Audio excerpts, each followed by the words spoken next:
What's going on, everybody? Oh, hold on just one second.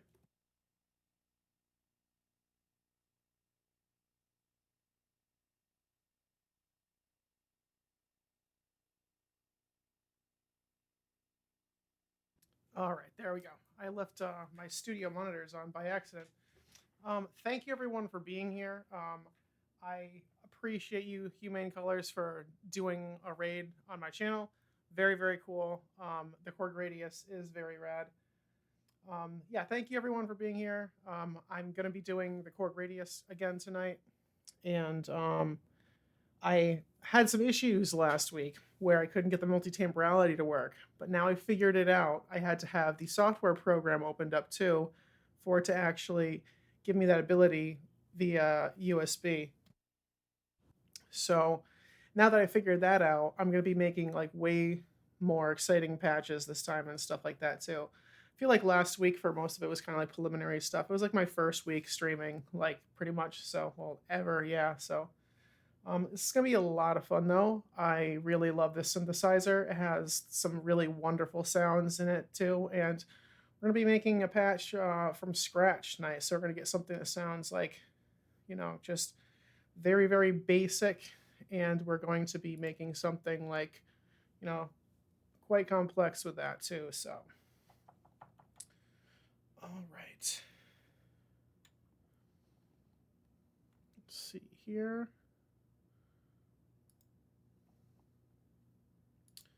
Oops. All right. Okay, so we're just gonna jump right into this guy tonight. So let's see. So there's a bunch of different effects on here. Gonna definitely be playing around with some of the stereo delays. There's a whole bunch of cool stuff going on here. Let's see here. I really like the stereo delay and the cross delay is actually one of my favorites.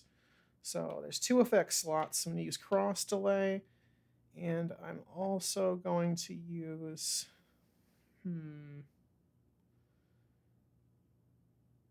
use that, and I'll use mod delay.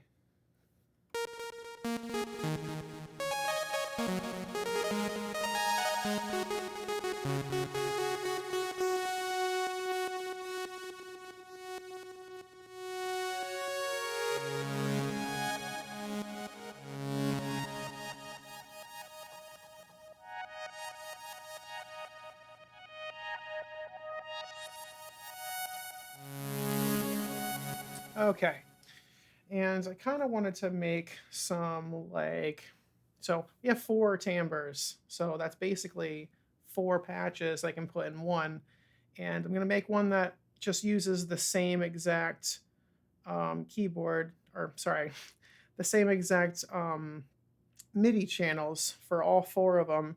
So it's just going to be like one really big patch. And I'm going to try to see if I can get some of the mod slots on those and things like that too. There's a whole bunch of stuff that I can do, and just like always, this type of synth that basically is like a sound designer's dream. So we're gonna just try to see what we can make over here.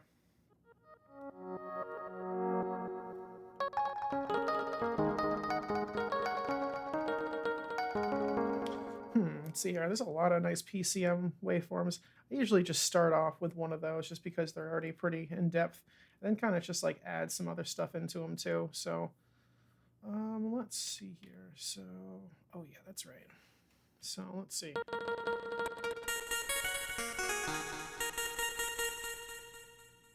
Oops, let's see here. Some nice organ sounds. I already did something with the guitar last week. This really funny guitar chord.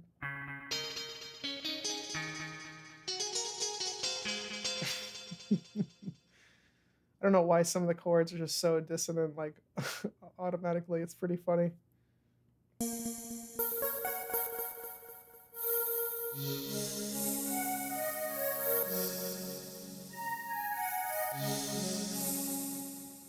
All right, so.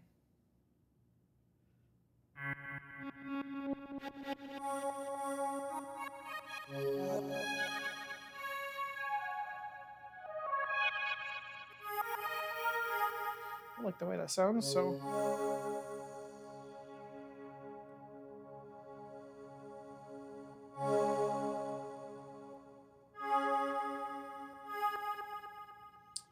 Oh yeah, it starts off on low pass filter 24 for some reason, or 12, I mean.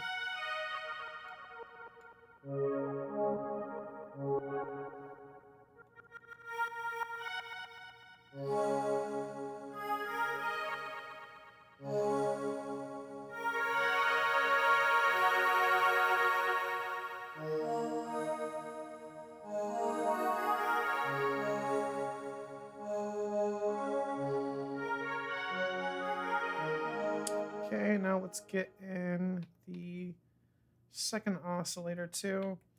Yeah, I want to slightly detune the first oscillator too. So let's see here. Oscillator 1. Oh, I can't. Shoot, I forgot. So we're going to bring this up.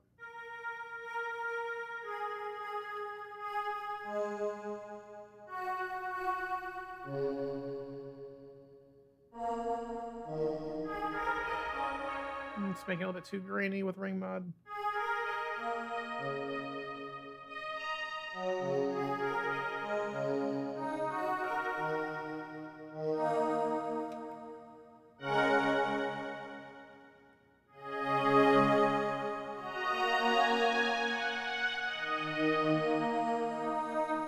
All right, so maybe add a little bit of unison too.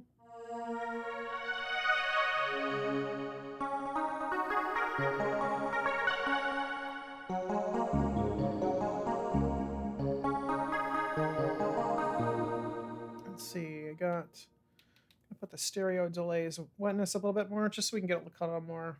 There we go. see, set the delays a little tiny bit more apart. So do those at 16. Set the feedback just a little bit more too, not too much. I think I'm gonna.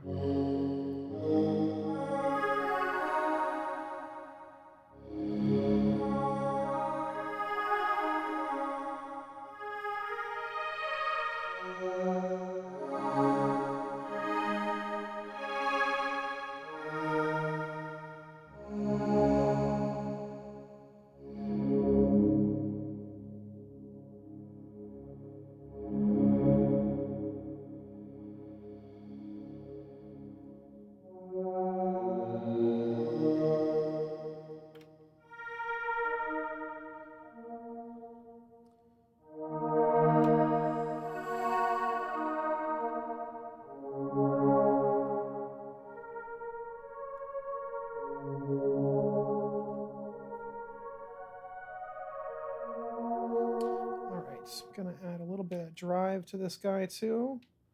I'm going to add in the wave shaper. I'm going to put in the octave saw. Just slowly put that in. It makes it pretty distorted.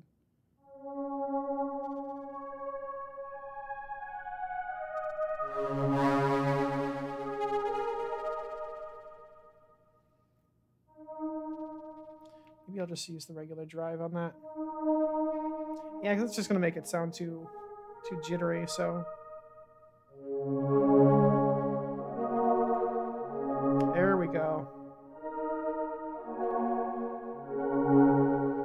Put the attack up a little bit more. Definitely drive the sustain up fully.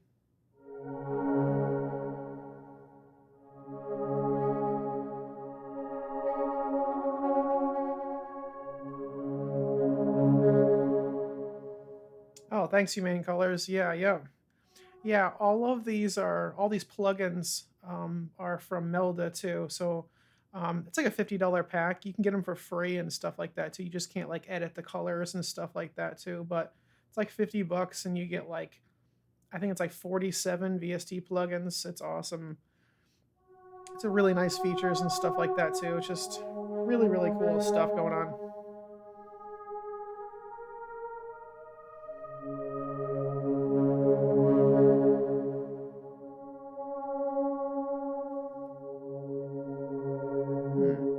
I think maybe Unison is adding in. Yeah, that was adding in a little bit too much, like clutter and stuff too. Attack is a little bit too large.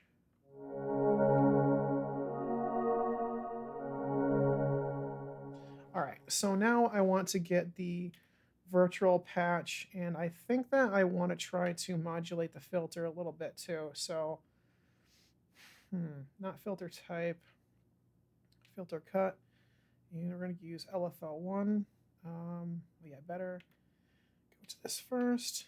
Tempo sync, yes. We're going to do maybe 1/8. If not, I'll just go back and change that. So just try to see what this is going to be like.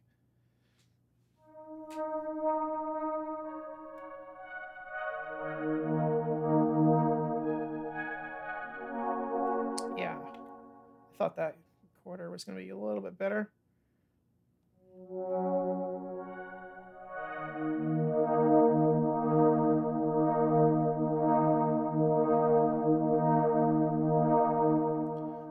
Maybe back to 1/8. I think I need to put the pitch a little bit, maybe intensity not so high.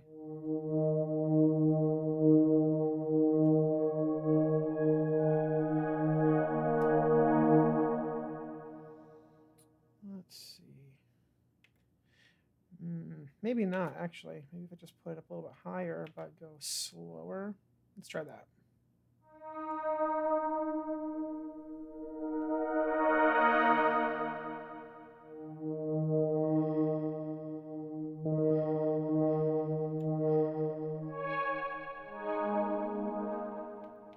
Oh yeah, not triangle. Yeah, maybe a sample and hold.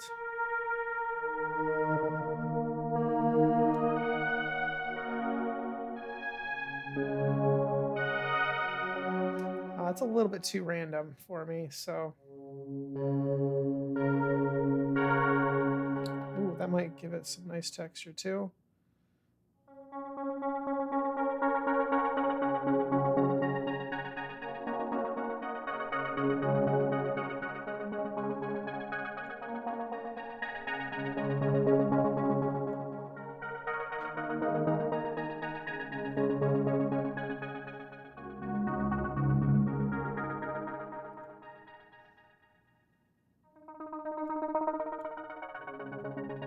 Oh yeah.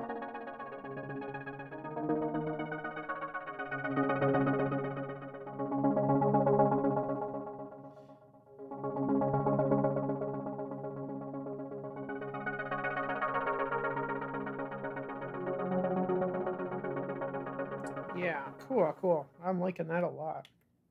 Okay, so it's at 26, and let me just write this patch into D16. And I think one of my favorite features, and I was kind of like briefly talking about this last time too, is that say I was doing a bunch of different things and I completely forgot what the original setting was, and I don't want to press the compare button, because if you press the compare button on this, it kind of stops whatever you have going. So if you have an arpeggiator with effects and reverb and decay and release going on, it will just stop it like that. So if I remember, say if I just bring the intensity up to, let's say, 48, and I try to remember what it was, I'm like, this is too much stuff for me to remember. If I go all the way down to 26, this little light pops up here and tells me that this is the original value of the patch. So it's a really nice touch, and it's a really nice touch to a VA synth, because it's just like something that like I've never really seen on a lot of other synths like that are digital anyways. This is the only VI synth. I mean, I'm sure there's other synthesizers that have that aren't like fully like analog, but it's just a very very nice feature to have, because you can, you know, especially when you're doing something live or something like that, or when you're like, oh crap, I have to reload the whole patch because I have like 50 different things going on or something like that. So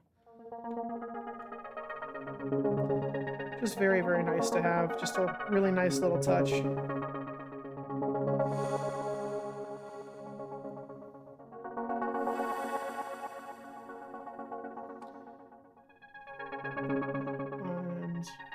it's very very helpful. I really love it, Humane. It's very awesome.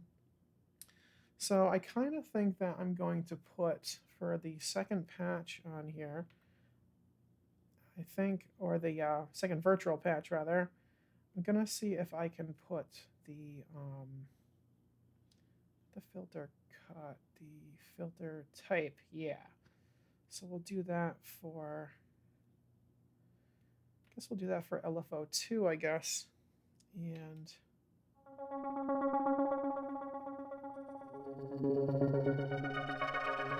so that's basically going to modulate like this guy right here with the filter balance.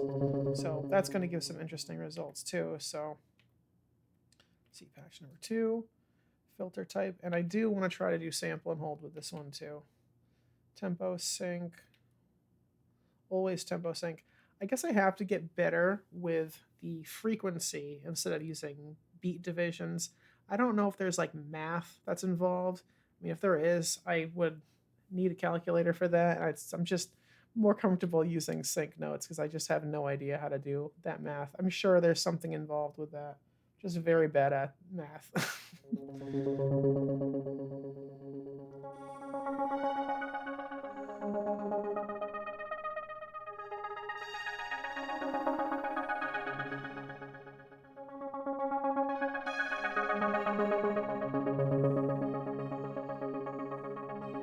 Okay, so that sounds good, but it was fully closed. This is a no math zone. Yes, that's right.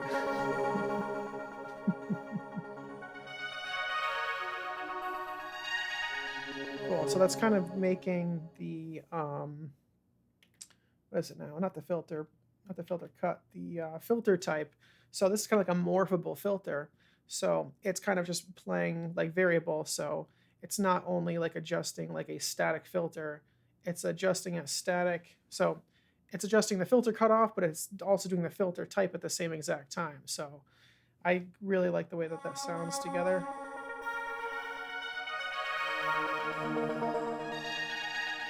Just gives like a really nice like randomness to it that I just always love for my sounds in general. So all right, so the mod delay and then the stereo delay.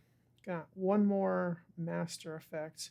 I think I might leave that off for now until I get my other timbres dialed in too. So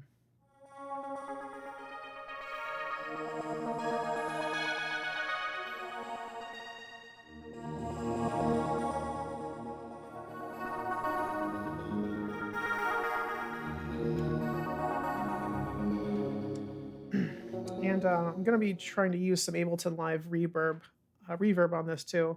Probably use like a convolution reverb.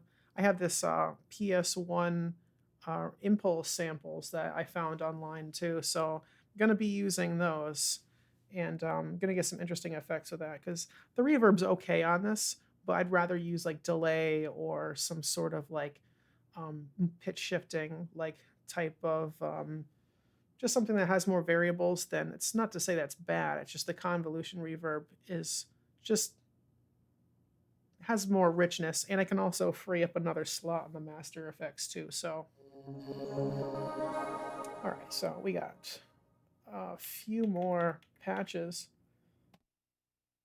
and let's see what we can do. Let's see here. Got some more stuff on the filter that we can do. Now we kind of already, I think it'd be adding a little bit too much in there.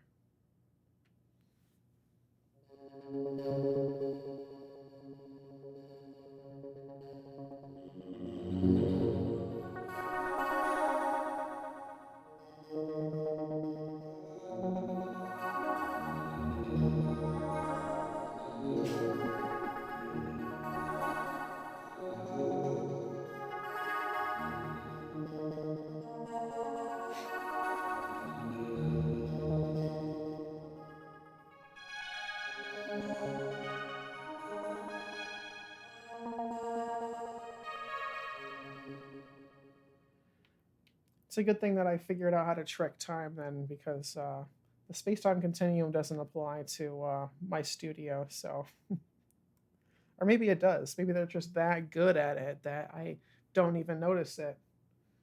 Or maybe it's affecting everything. I don't know. Let's see here. Okay, so we could do some like different effects. Let me just go through the third patch. Yeah, we got some envelopes and stuff. Oh yeah, why don't we just use the mod wheel for that too? Okay.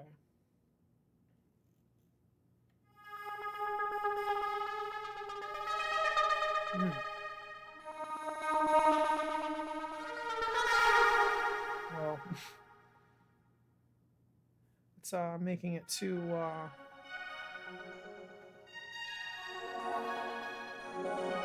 little too strange for me, but and that's saying a lot. So not that. Maybe maybe the pan. Oh yeah, that doesn't change it. Like oh yeah, never mind. So maybe not that. Maybe not the portamento, but oh yeah, there's an envelope follower. I have to research more into that too. That's something I'm not really too familiar with. Never really messed around with a portamento.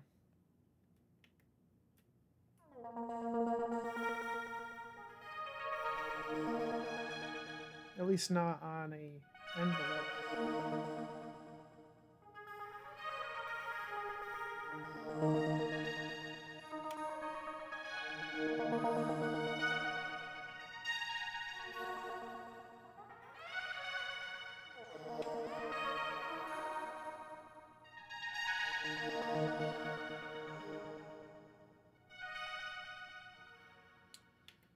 All right.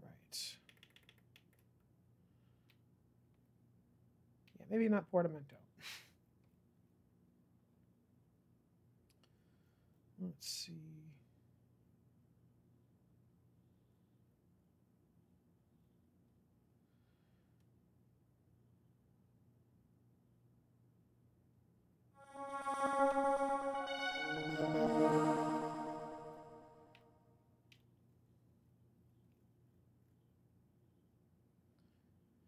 All right, I think that this first timbre sounds pretty decent so far.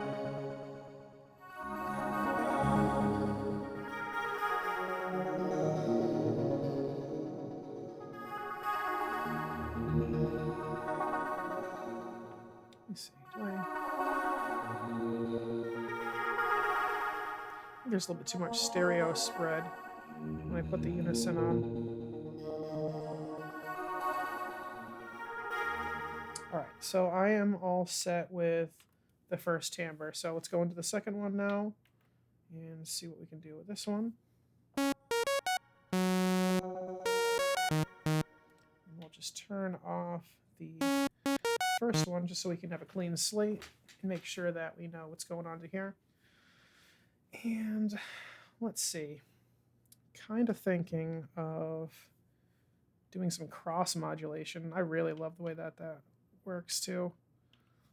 This was like my first experience using cross modulation too, so I was like so pumped when I first got this. I think I've only had this for like a year and a half too. Oh yeah, so go into the edit.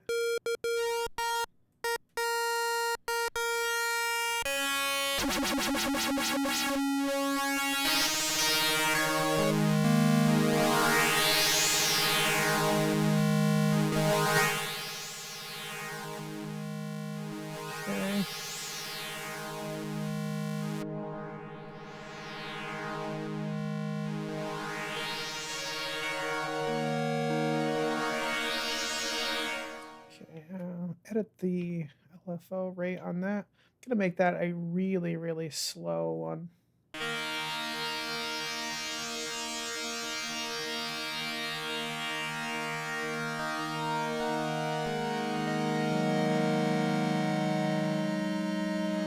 Okay. Maybe change.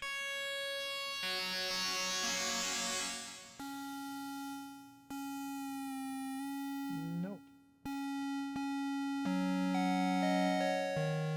Oops.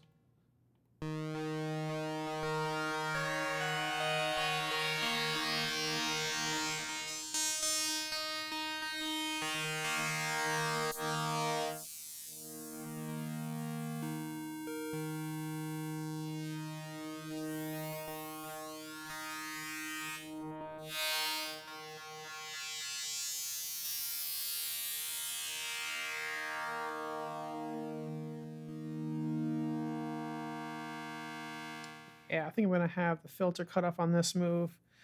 I'll actually put that on LFO1, actually. That'll sound quite nice. So let's see. LFO1, I want to control the filter cutoff on that. And let's see, it's about right in the middle. So let's see. LFO1, for the patch, the max is 63, so I'll put about 32. So that should kind of evenly go over, wrong way, left and right. I still have to get used to my camera being the opposite of things I think they are.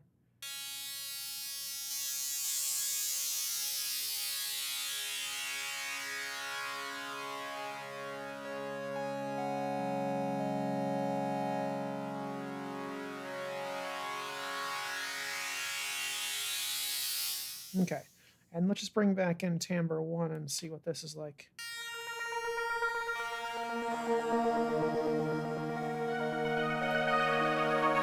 Okay, so it's a little bit quiet on the second timbre, so let me bring that up a little bit.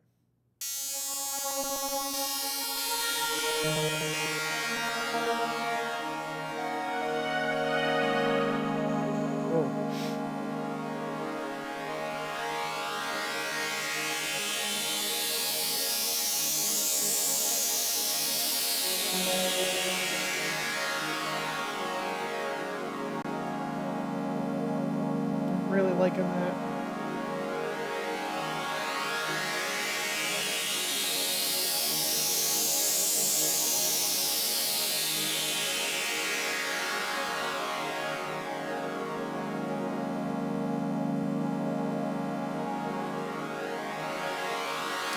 Okay.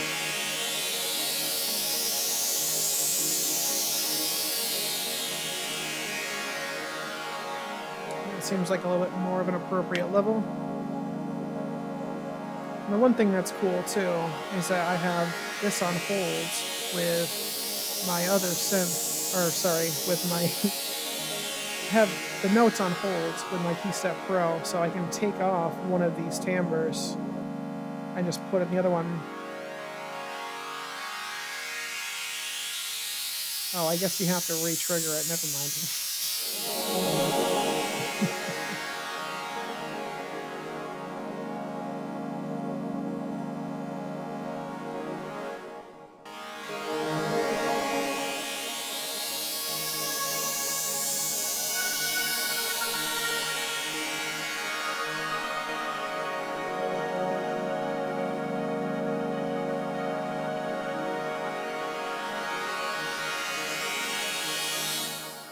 Okay.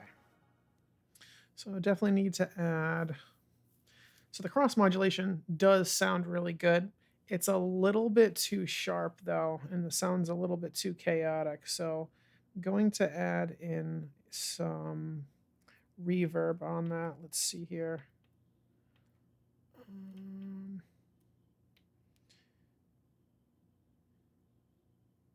Even though I did say that I was going to use reverb on with an Ableton Live as well, I'm also just going to make this so it doesn't sound like so like harsh and stuff like that too, because I have the filter opening up all the way too. So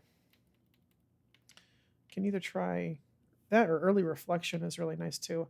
I think that this is like kind of like a reverb. I really honestly don't know. I'll have to look at the manual again about early reflection.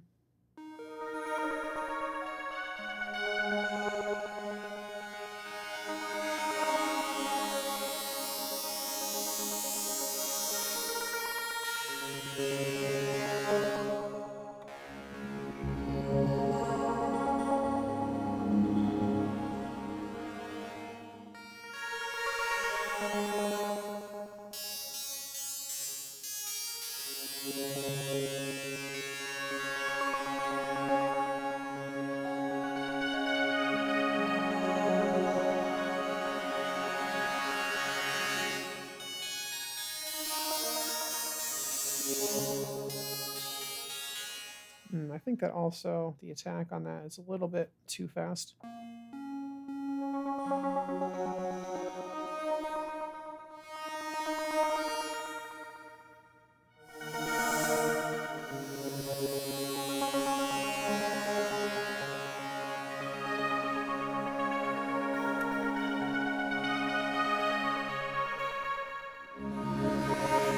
Okay, so that definitely sounds very, very nice. So early reflections and let's see. We got like so many different effects on here. Let's see. Put the wah is probably going to sound way, way, way too much. I'll put that on the next patch that I do, but just not on these other timbres, just because I can get very, very, very loud. I've already adjusted it kind of the way I want to with that too. So let's see, stereo delay. No, let's see. Add some chorus. There is also some phaser too. I fucking love phaser, man. The blue, yeah, the blue type is just awesome.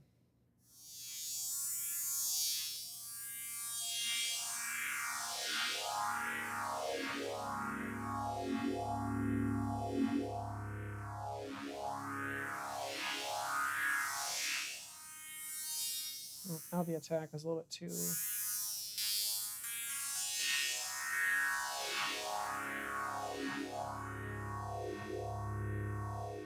You know what?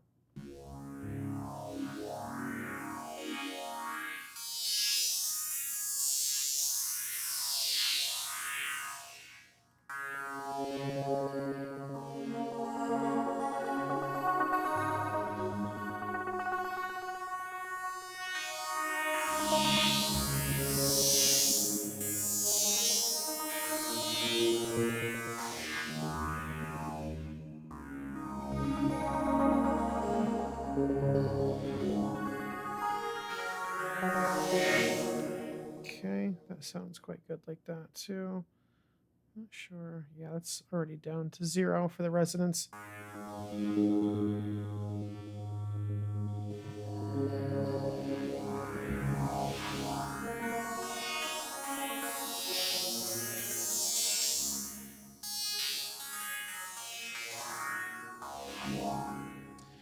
All right, so I think that early early reflection phaser might be in a little bit too much.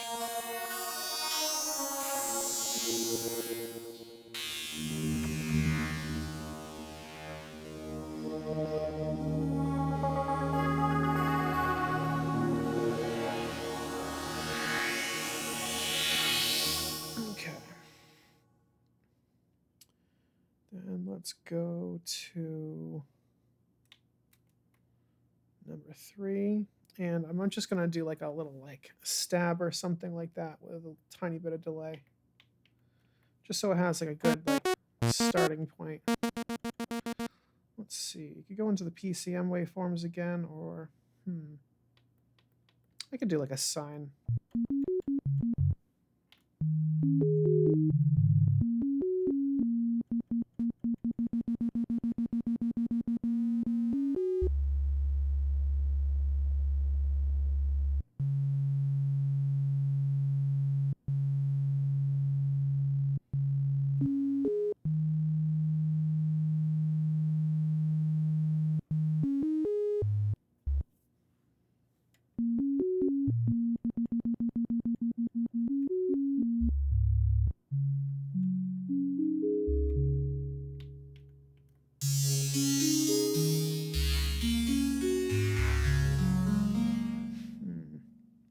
Maybe do the pitch for oscillator 1. Let me save this real quick. Don't want to accidentally overwrite that. Okay, so pitch. And oh yeah, I love the analog tuning on this thing too, because it kind of simulates oscillators being like out of sync too, which every VA synth should have this. So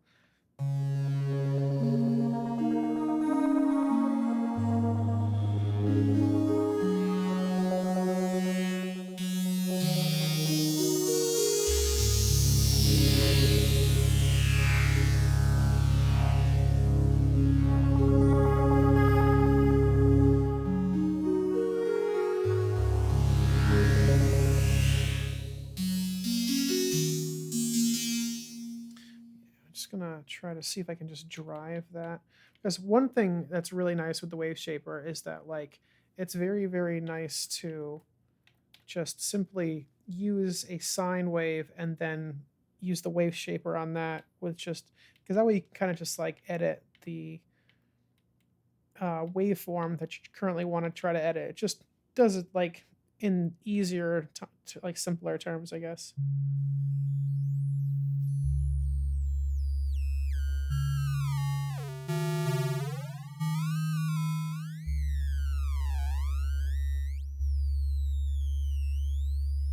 Well, whatever wave shaper one that I do go with, I want to try to see if I can modulate the wave shaper type. You look at the oscilloscope too, it's going to show us exactly like what it's doing too.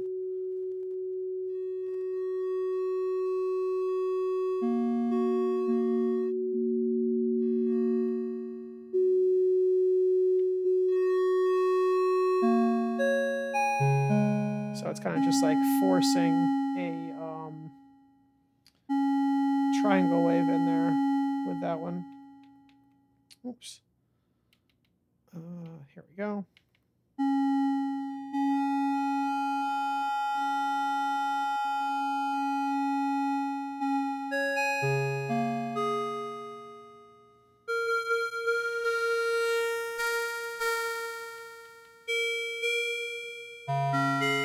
Let's try to wavefold that a little bit too.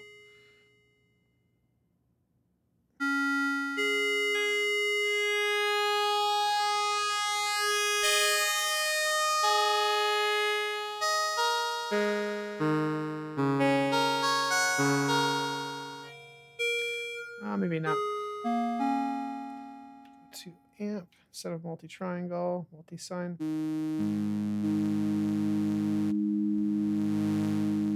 Kind of like adds a sub-oscillator, which is kind of cool because it's almost like a hidden like oscillator, which is nice.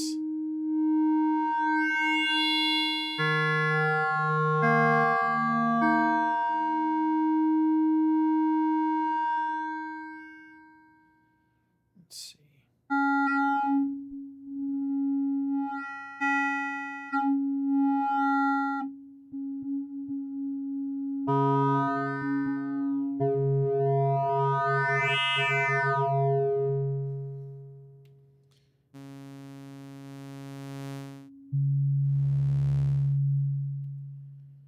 Let's see here.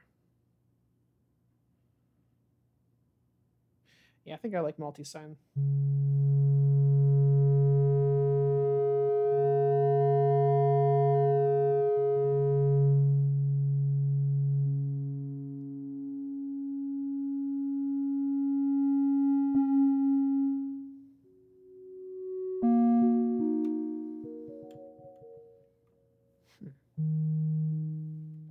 Oh.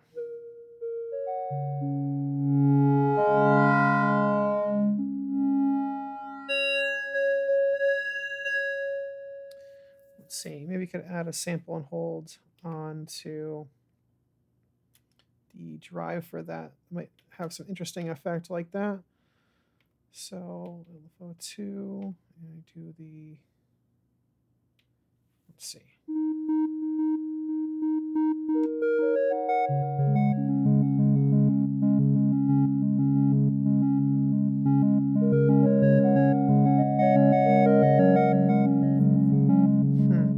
It might be a little bit too much pitch variation going along if I have all of those. So let me just test it out.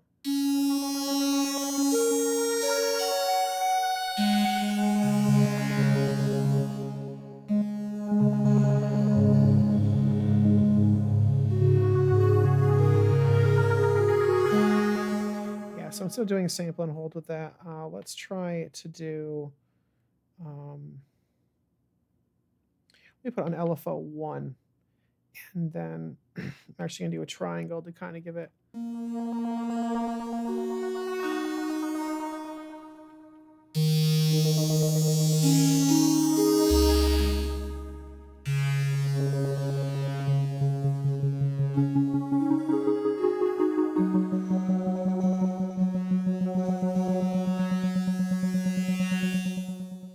Hey, thank you very much, Mr. X. I really appreciate you being here and participating in the chat.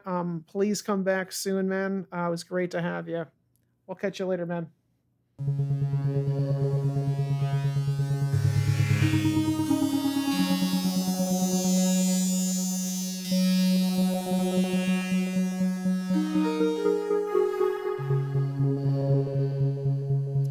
Take care.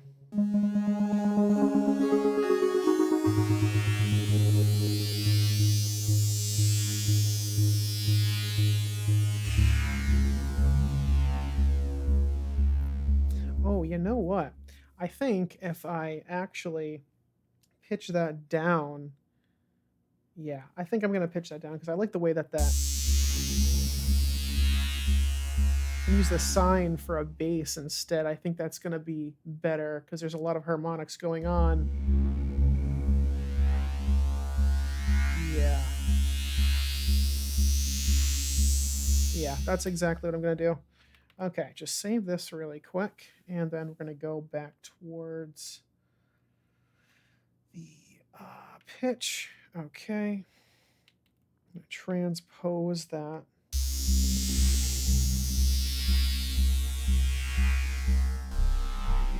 Yeah.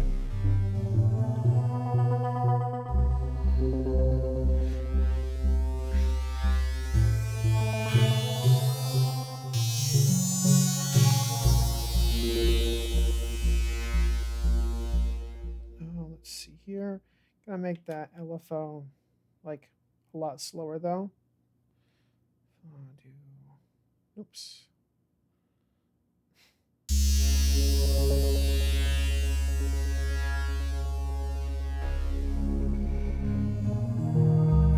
Oh yeah, also want to have key sync on.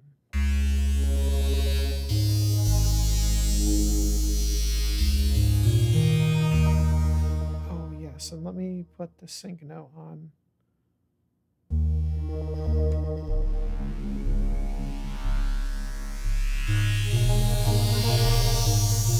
So now that's going to be doing it per voice instead of it just doing it with the entirety of the patch. So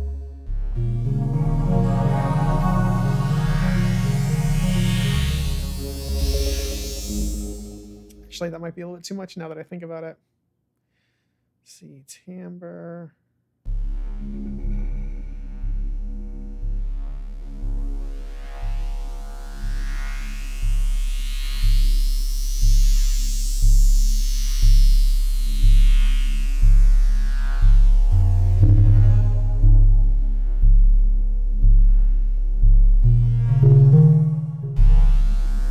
I can also affect the range too, so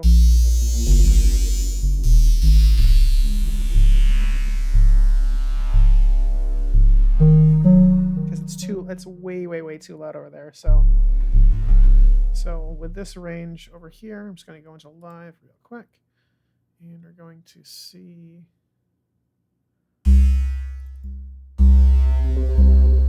So it's going to end at B1. So let me try to see if I can remember how to edit the range of that too, because that way it's way too loud with the sine, but down here it sounds awesome. So I can have it only trigger that timbre on this part of it too. So I think that's going to give some nice, interesting effects on there too. So let's see.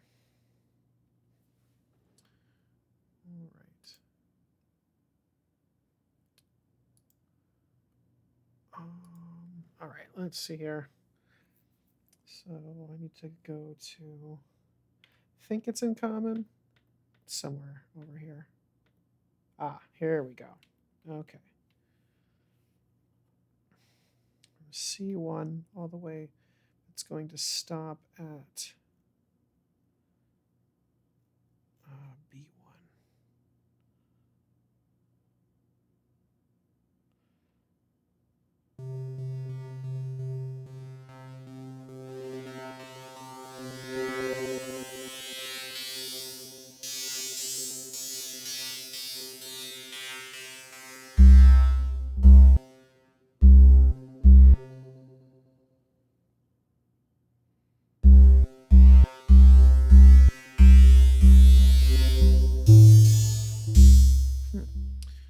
Wait a second. I think I screwed that up.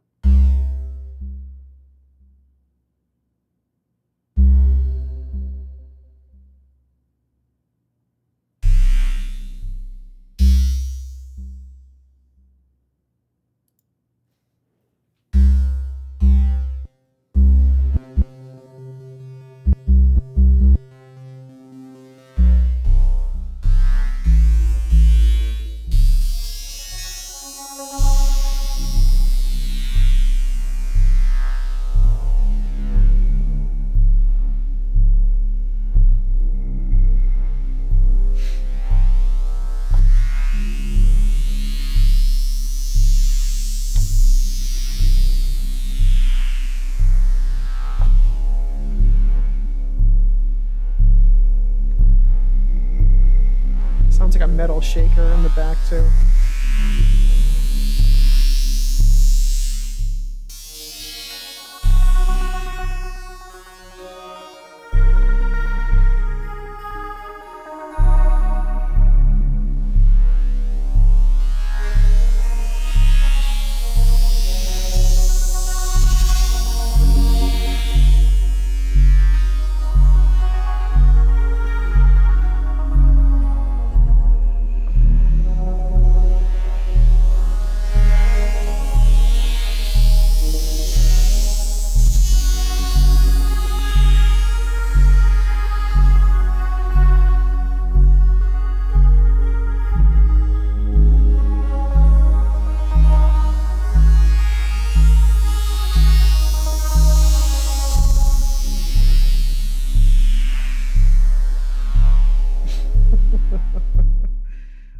That's awesome. I really like that a lot. All right. So much, much, much better start than last week because I could only do one timbre at a time, and that was really friggin' annoying. So this is definitely coming out cool. So just go over the layers again. Try to think of an idea for the next one too. You guys have any ideas of something I can add as a layer too? Like, feel free to post in chat too. So, okay, so we got that cool like jittery kind of like chorus that gives us some interesting tones on the low end.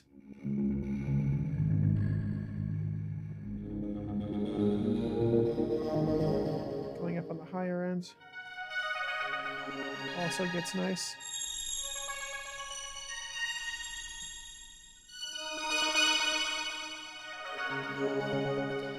Then we got in the cross modulation too.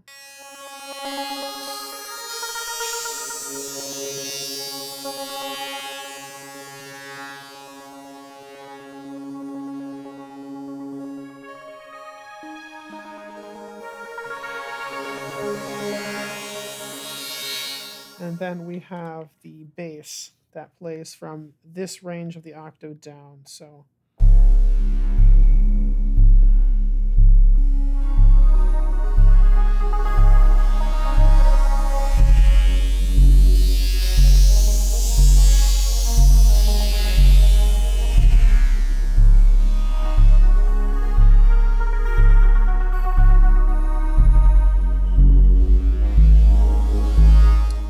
So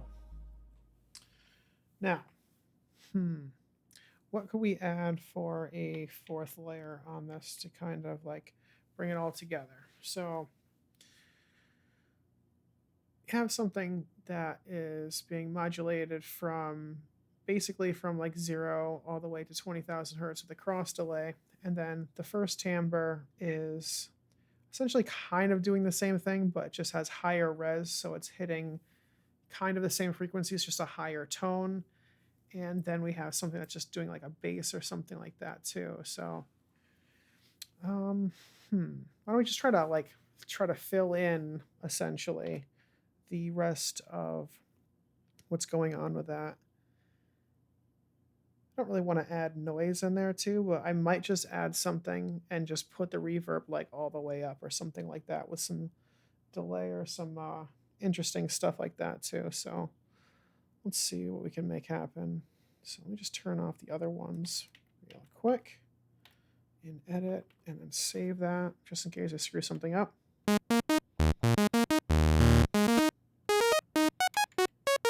Maybe this one will only play in higher octaves too.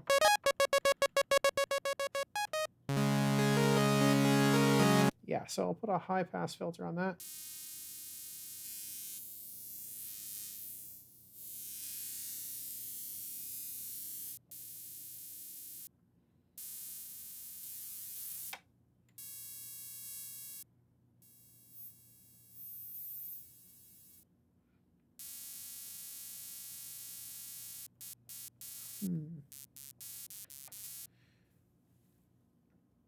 You know what? No, I won't do that.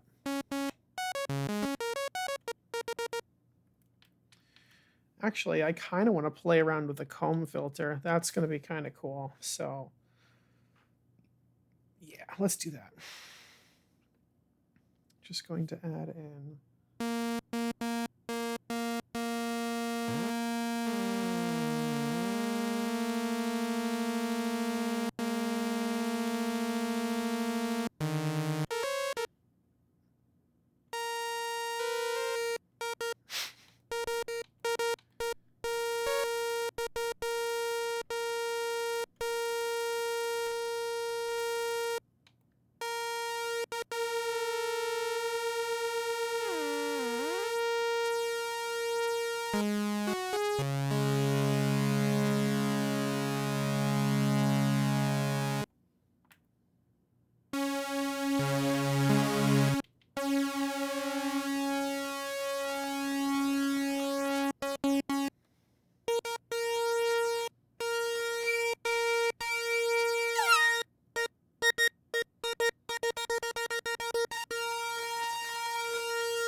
Oh, look at the stereo scope on that. What the hell is going on with that?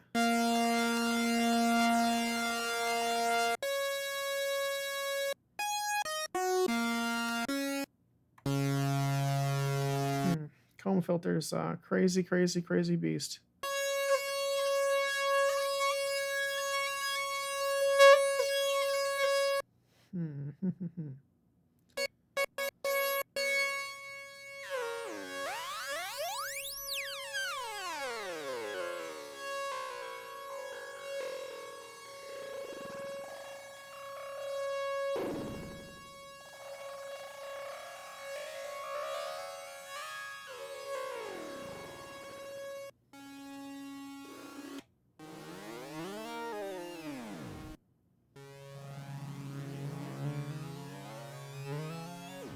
I wonder what that's going to sound like with some reverb on it. It's probably going to sound fucking crazy.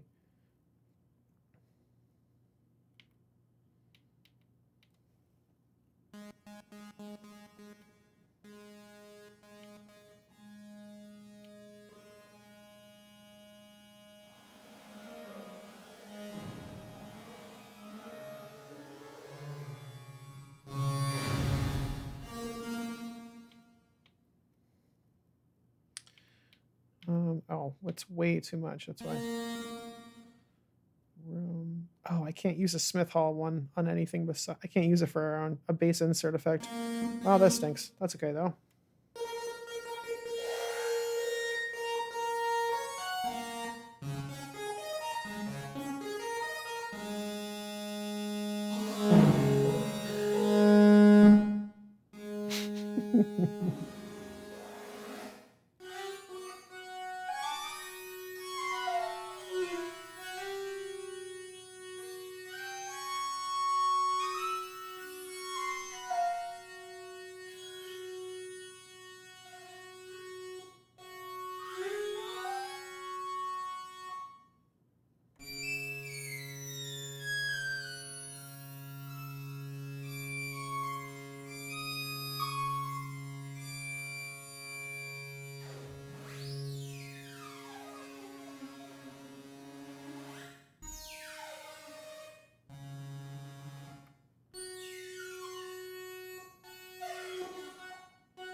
This is really weird, but I like it.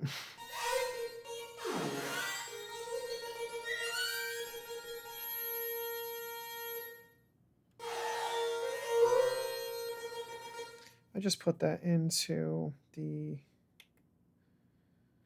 patch real quick. So LFO 2 and pitch, or sorry, filter, cut number 2. And this is probably going to sound really fucky, but.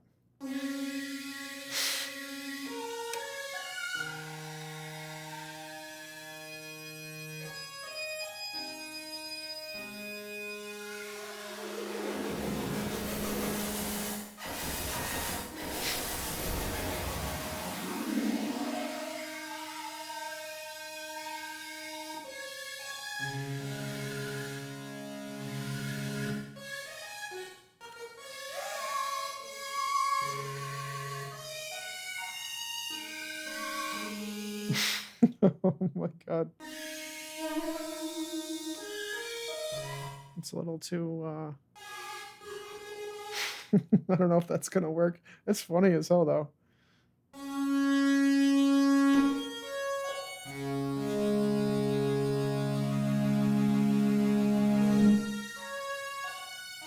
It's kind of crazy. It's like, it's kind of like, almost like using like vibrato and like tremolo almost at the same time. Like it's more vibrato, not really tremolo, but it's kind of, I don't know, it just kind of sounds like that, even though it's not visually showing me up in the analyzer, but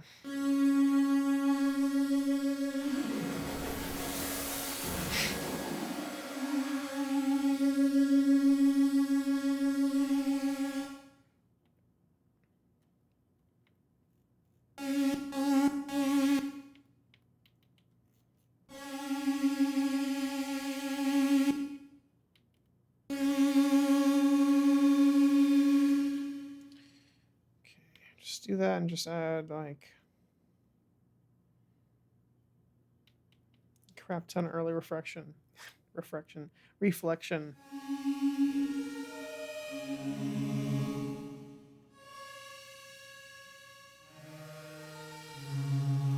I really think that's just gonna sound like crap.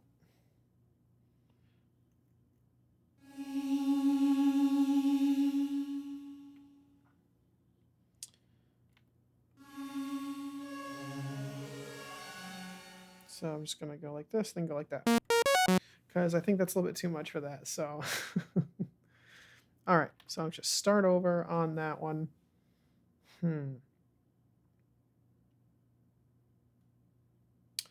Let's see.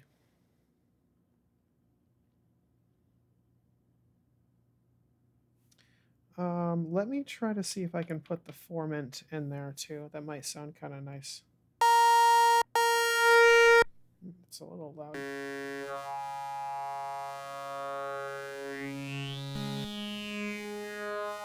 feel like I use the formant in like every patch, but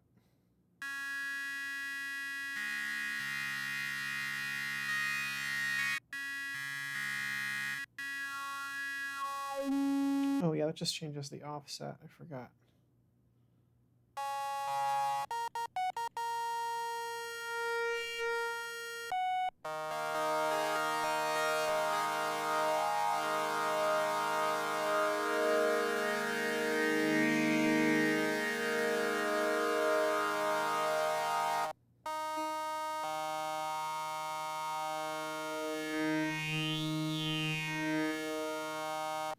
Alright, so I'm going to go to patch, and then let's go over to control the oscillator. One control. There we go.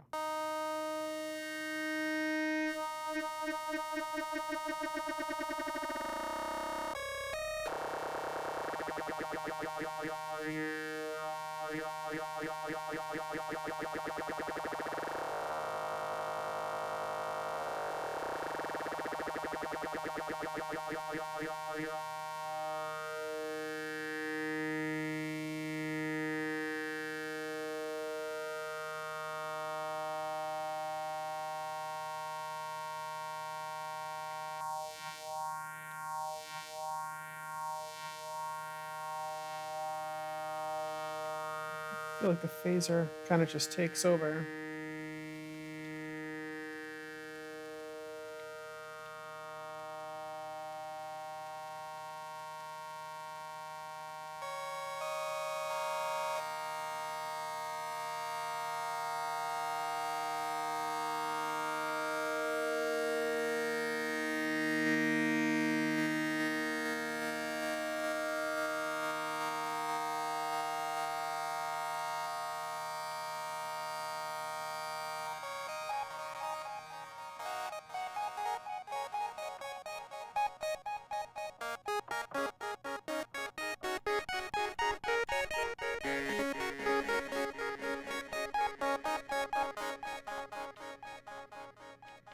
See, LCR delay, turn that up a lot.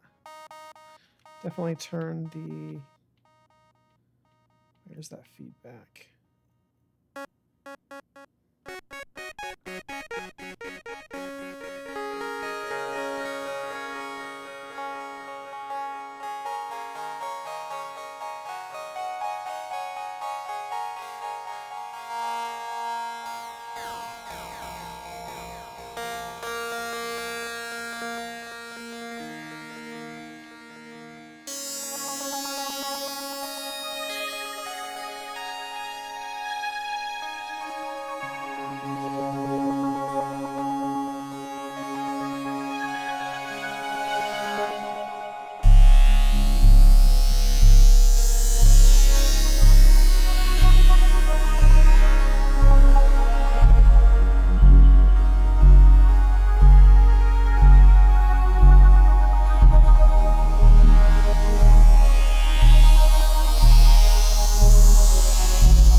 can't really hear that.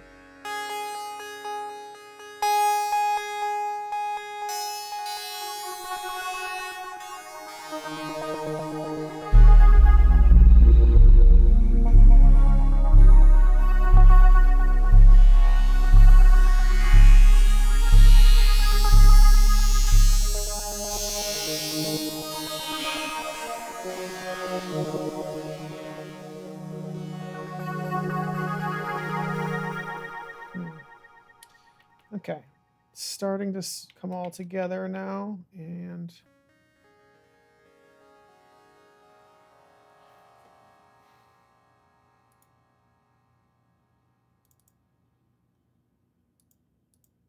nice. I did record all that in live too, because one thing that's going to be really fun that I always have to really emphasize on too is on Thursday nights, I'm going to get those samples that you're listening to right now.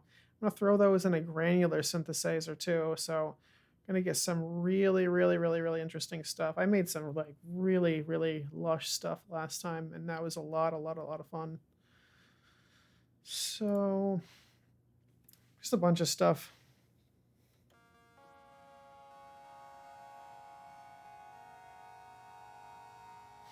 That's not...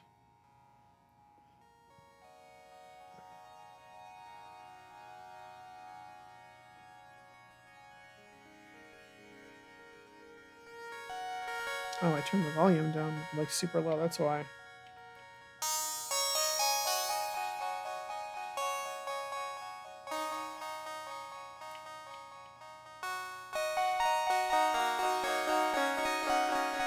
So I actually want to add more delay to that, I think. I'm going to turn the tremolo off too.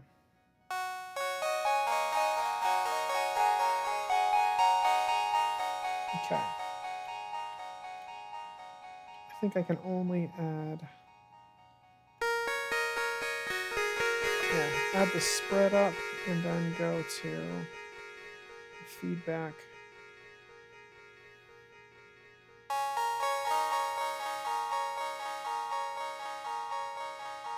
It's a little bit too much, so keep it at 100. And then instead of tremolo, oh, the pitch shifter. I always forget about this.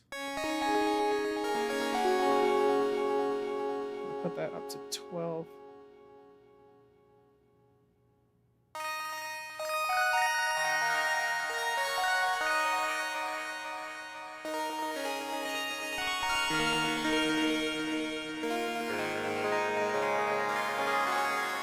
Wow, that's only one timbre sound too.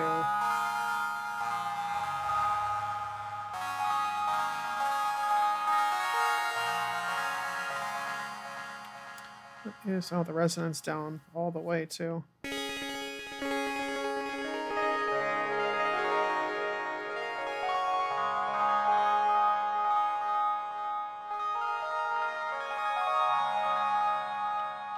Let's see.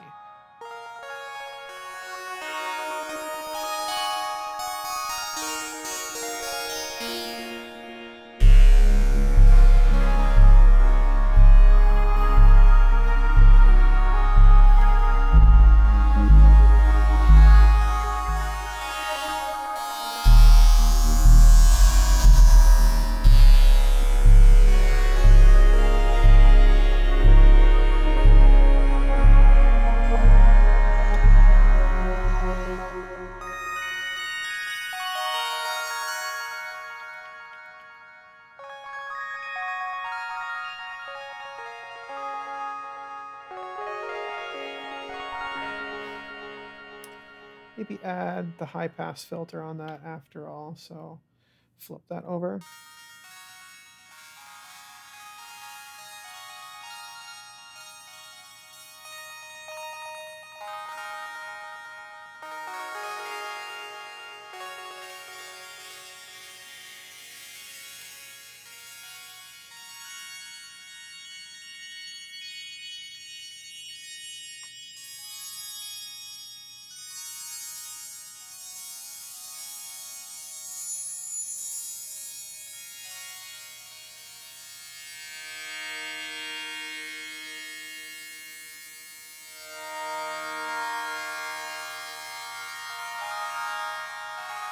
Yeah, I feel like I have to. I don't know why. I always feel like I have to move the filter like crazy on all my patches, but let's see here.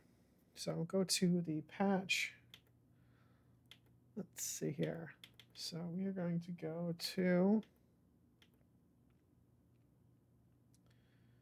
patch number.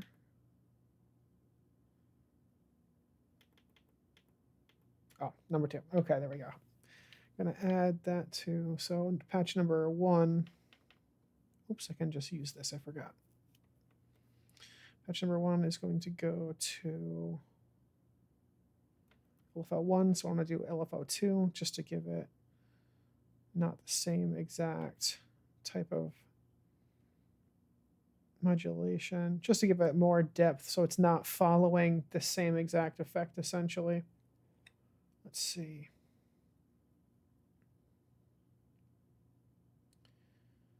It was going to be for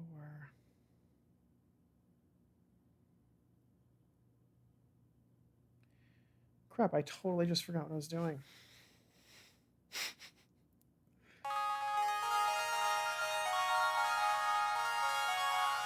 Oh no, the filter, Jesus. Okay.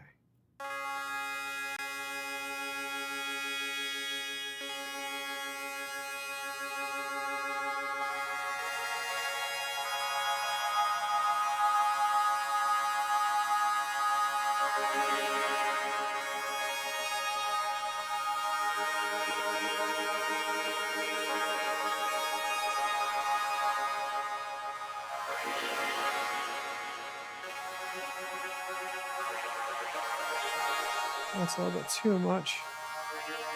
Maybe 1/8.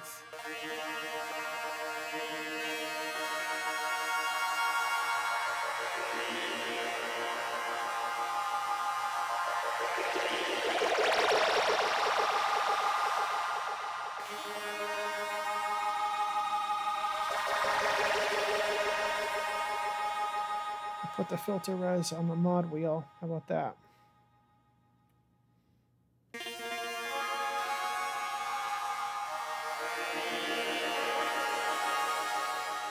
And one nice thing is that you can set the mod wheel to use all 4 timbres at the same time too. Let's see here. So filter 1 resolution. What am I going to put that on now? I'll just try on Elephant 1.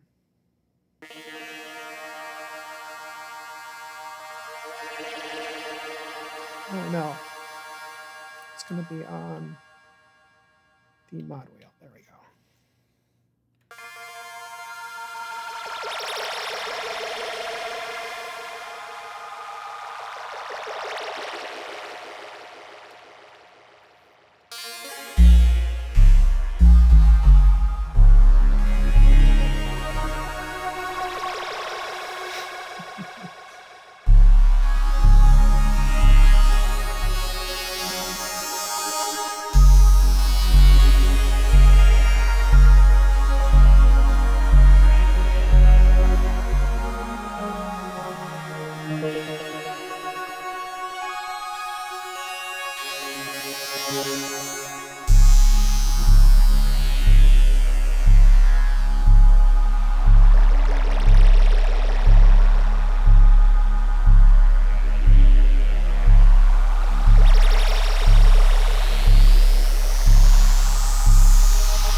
Okay, cool.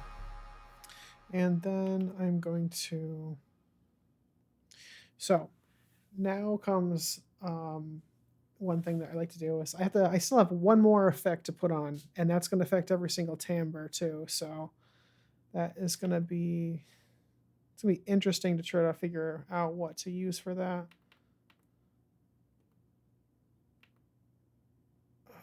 Yes, save. Okay. To go to the master effect. Let's see what we got. Because we have different options too. I always forget until I do this.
Nice tape echo effect. I love that.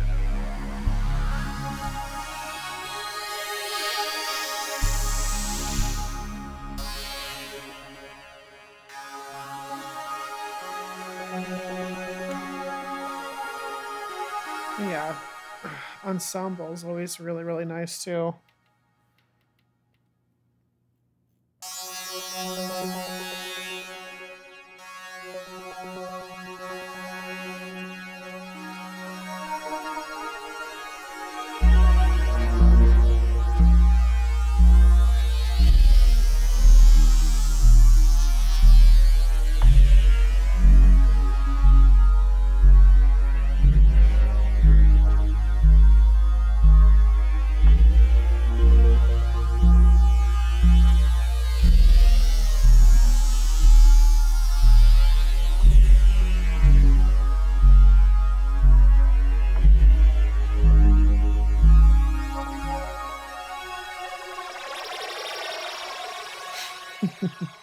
Awesome.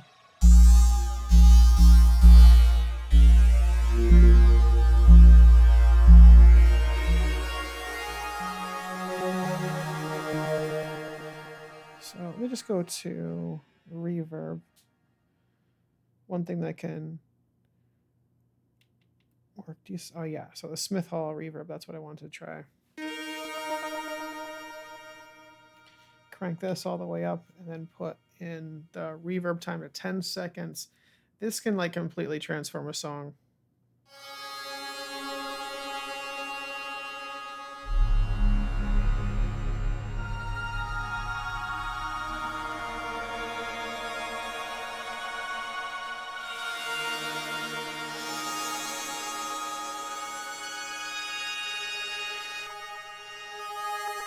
This is like the signal completely dry. I'm just gonna dial it in like a little bit at a time.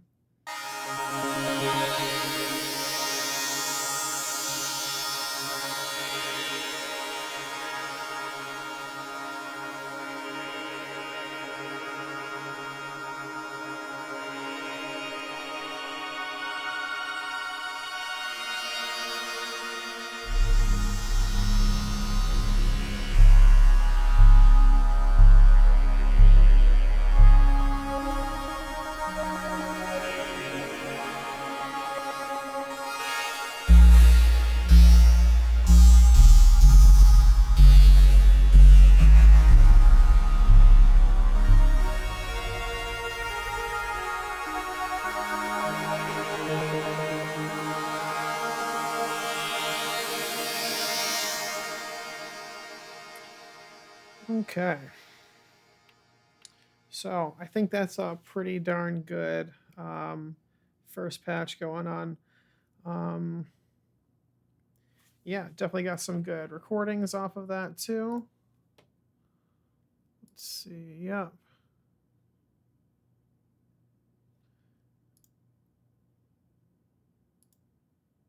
Oops.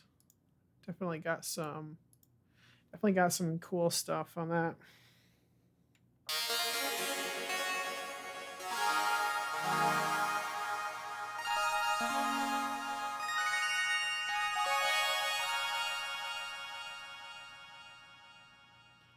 Ergonomorse.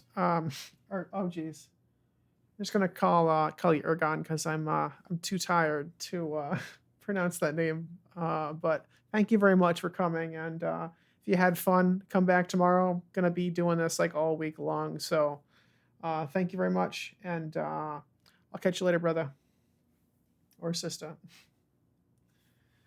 Cool. Have a good one. Ooh, nice. I'm at 36 followers too.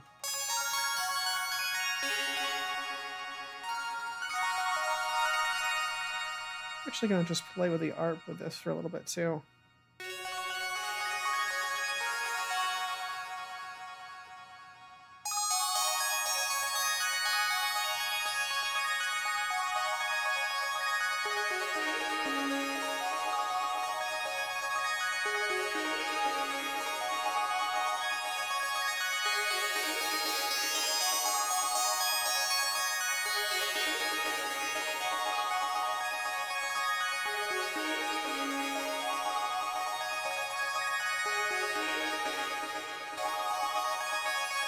Mm.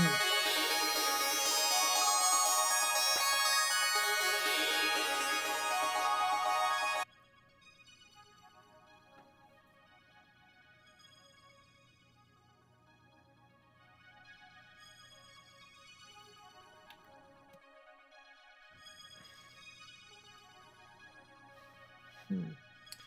So that's a little quiet. Oh, it's because of the attack.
I'm just gonna record a couple of these single. Actually gonna record that without anything else on there.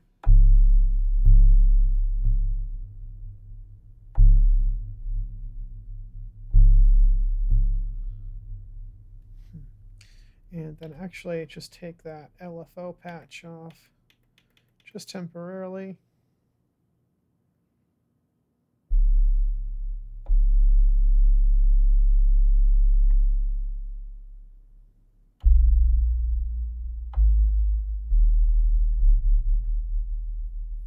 And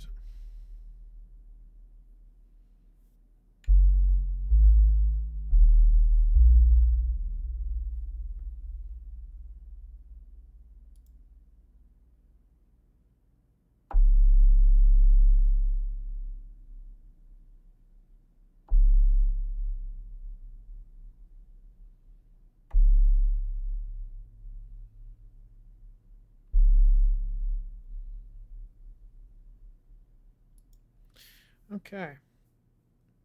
So I recorded a decent amount of stuff for that. So let's see here. Oh, yep, I gotta reset the patch actually. There we go.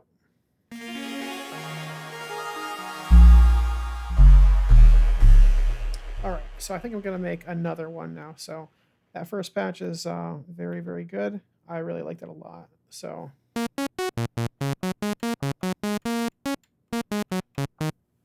all right, I think for the next one, I kind of want to make some like really nice, like some nice key sounds or something like that. Let's see what we can get for like a kind of like a keyboard effect, like some like nice chorus. This one's going to probably be a little bit more simpler though, so I feel like I'm lacking in that department with a lot of patches that I've made.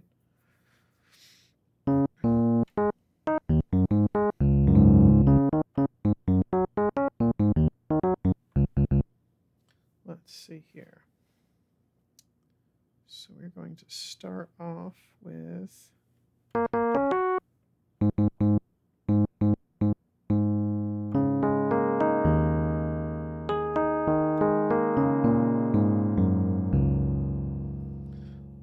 so we have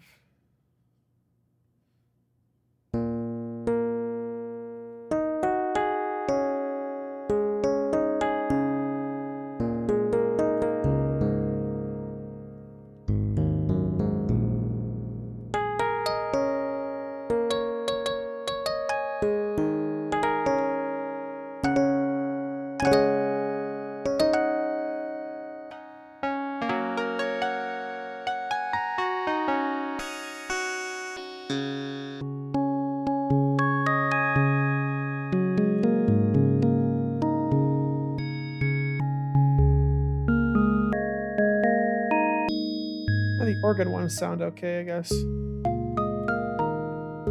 Ooh, classic M1 organ.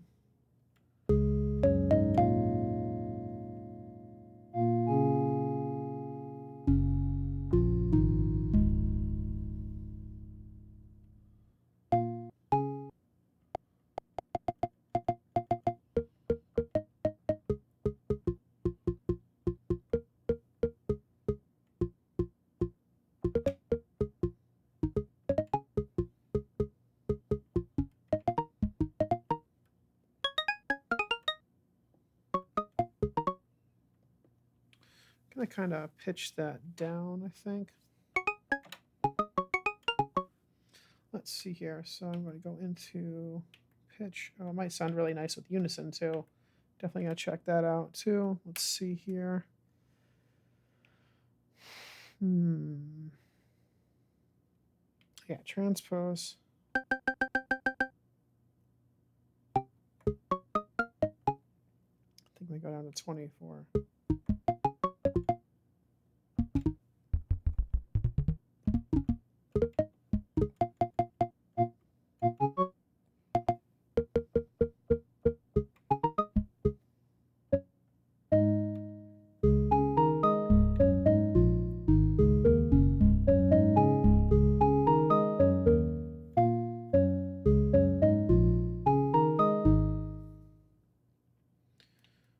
right, so now there is a tremolo and vibrato, but we can actually just achieve that with a patch, so I don't have to use those effect slots too. So it is nice that they add that in there. There is a little bit more like depth in there too, but usually vibrato and tremolo are something that are like usually not known for it being like something hard to achieve with an LFO. So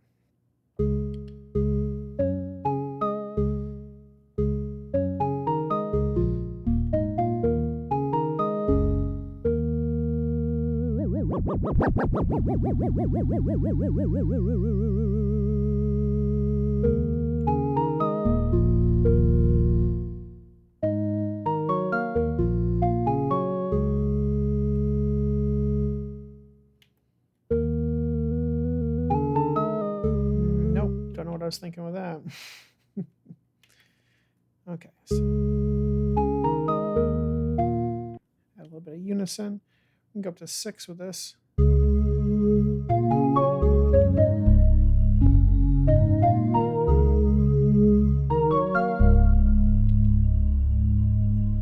really make that spread go. Spectrogram, or the stereoscope. I think that's another name for it too. That thing looks crazy right now. I could just make like stereoscope art and just turn the volume down, and would probably still be entertaining.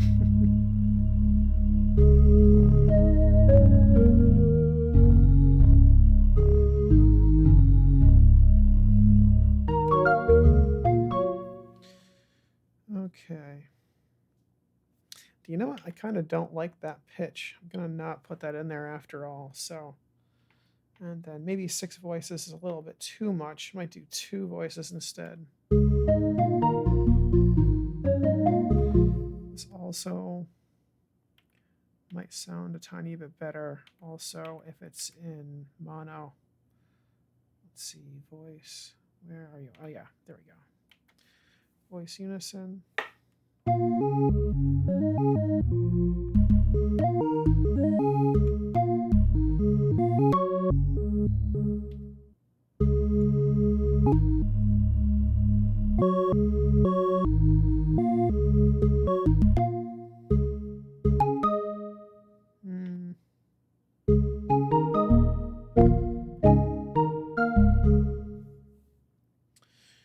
Yeah, I kind of just like the poly better. All right, let's see here. What do we got for effects that we can use on here? Definitely want to use like...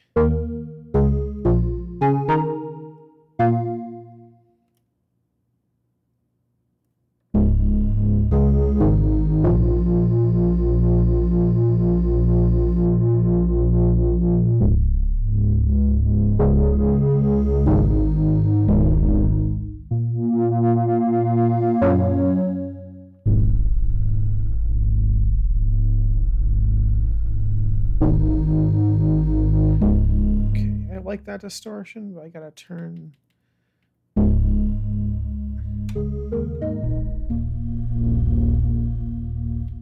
pre-frequency. No.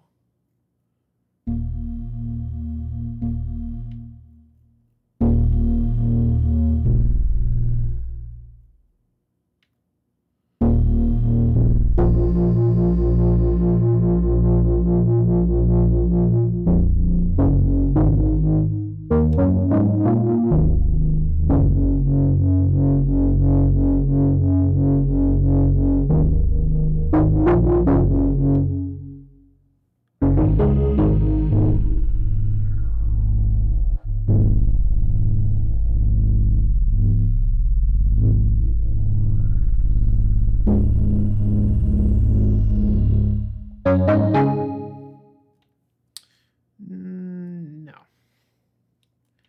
That's kind of going the opposite direction I initially intended this to be in.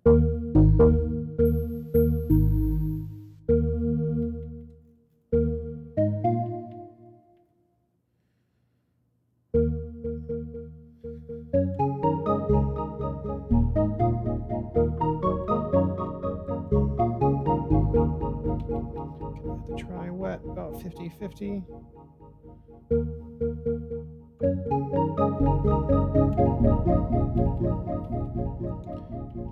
those in a lot quicker too.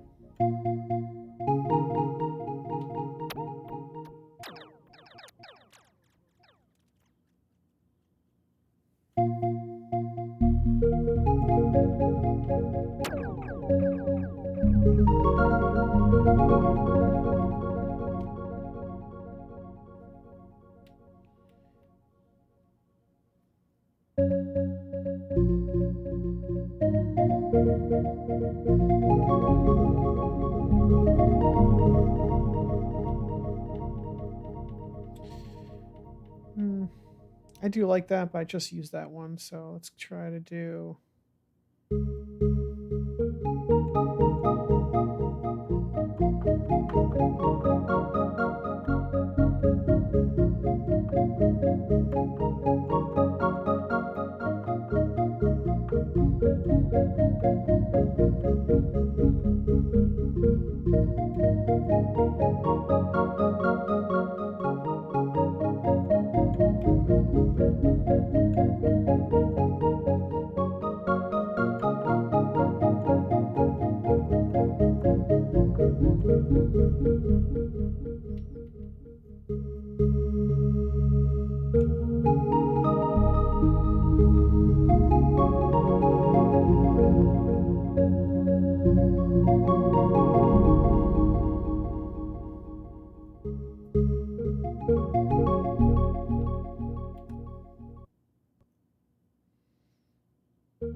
See, this wah effect is very nice, but it's like, I find it like hard to get this like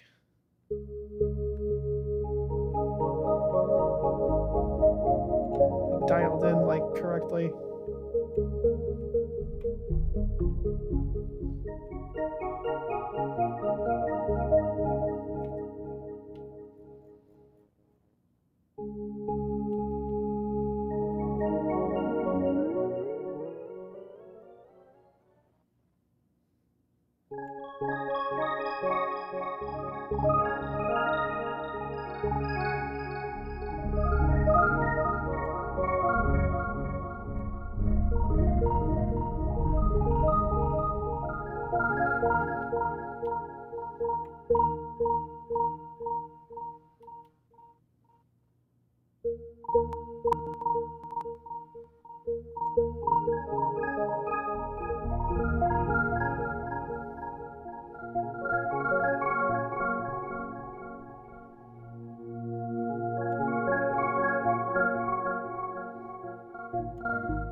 Let me add the drive up a little bit too. Let's see here.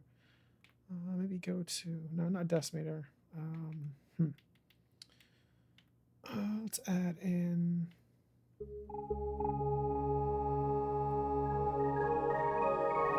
Now it's going to add too much harshness if I put in that. I don't really need another low tone sub oscillator or anything like that either.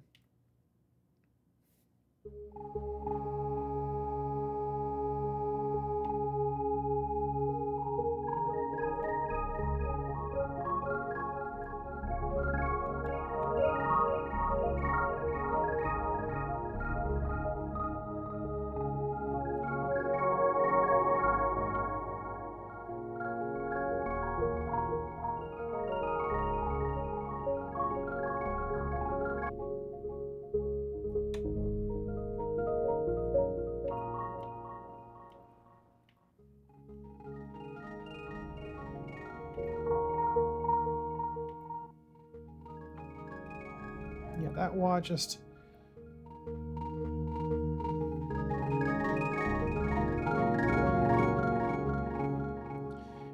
pan delay is too much on there too.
Let's see here. I'm going to try to add a little bit of that kind of oscillator wobble too here of the analog tune.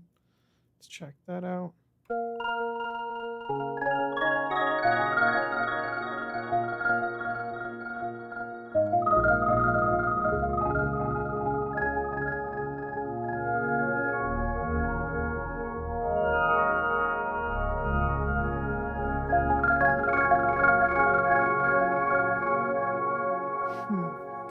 Might actually try to, in the virtual patch, I actually might try to add the amp envelope to the, oops, crap. Might add the amp envelope into the virtual patch, because that kind of might give me like a, it's kind of just like an instant pluck, but if it kind of goes in between that.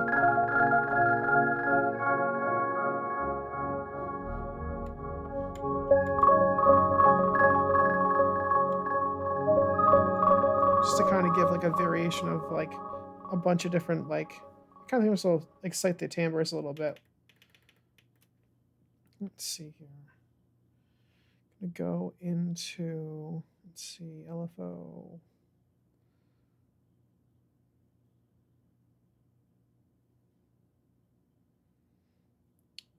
Yeah, I'll just use LFO1.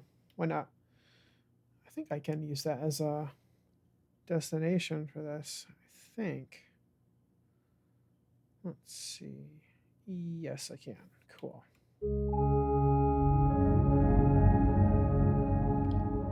I'm actually going to use LFO2 because for some reason there's no sign on LFO2, but that's okay. Go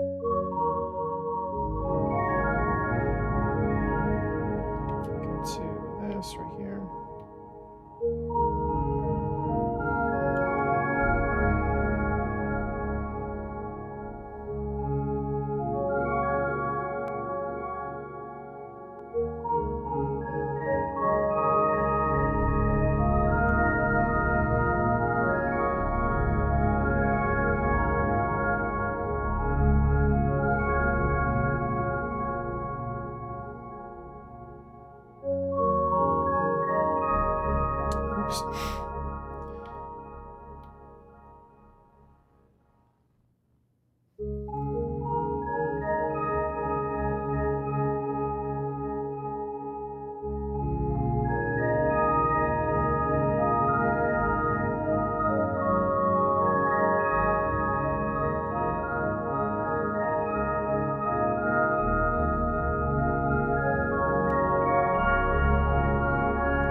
effect that I wanted.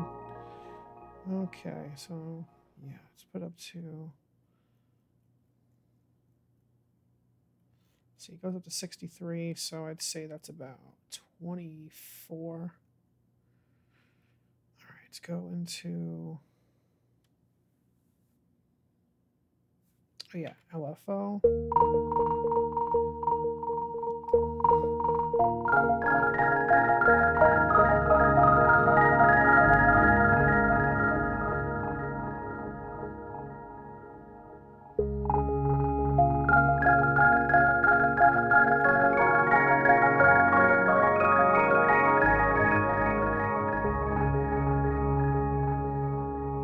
Let me see if I can just put in the art.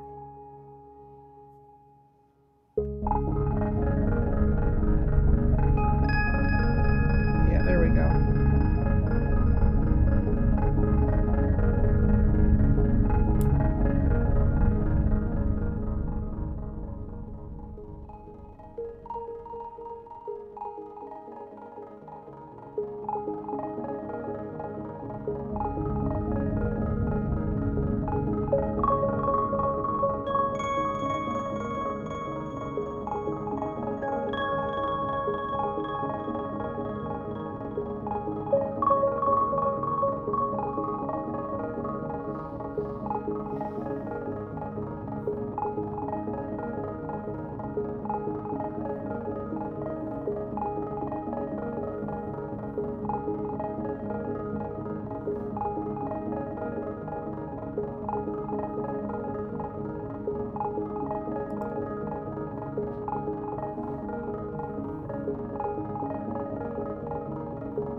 Sounds quite nice.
Oh, you know what's going to sound really awesome? I go into patch 2. What do I got going on for patch 1? Patch 1 is using LF2, so I'll use LFL1, and I'm going to control the filter morph on here.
Sorry about that.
Okay.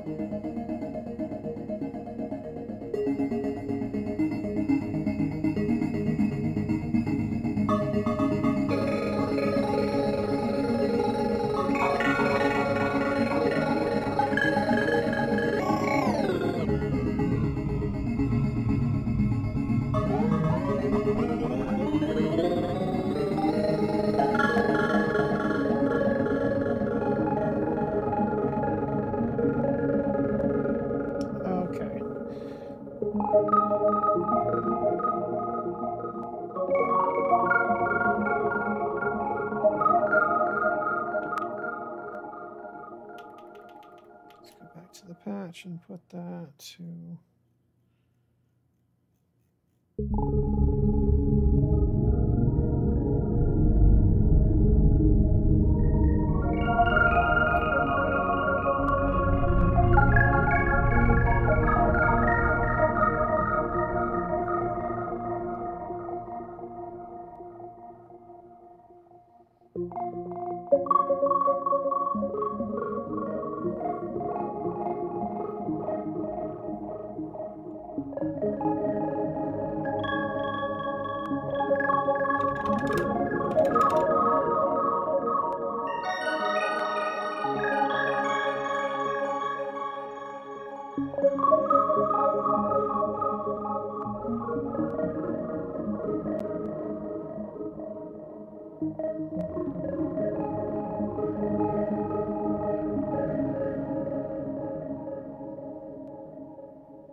Alright, I think that's a pretty decent patch too.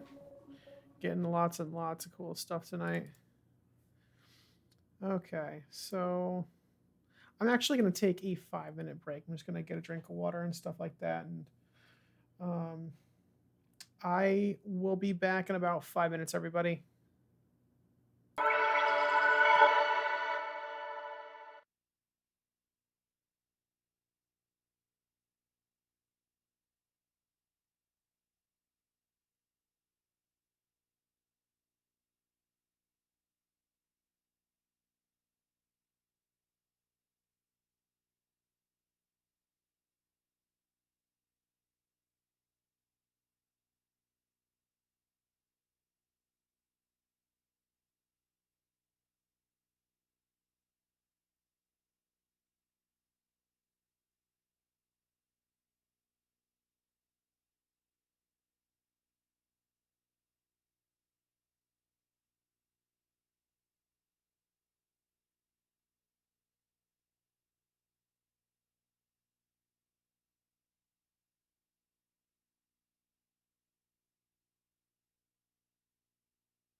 All right, so on to patch number 3.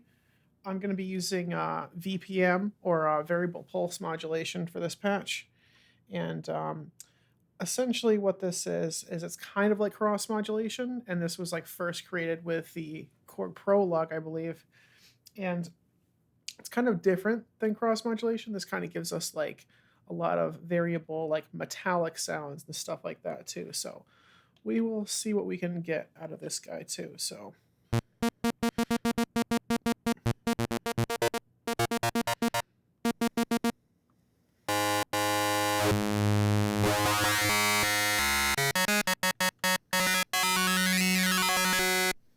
Okay.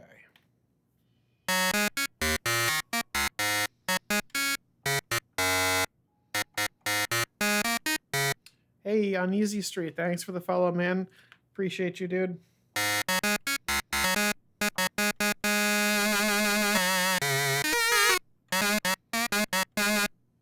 What's up, CA?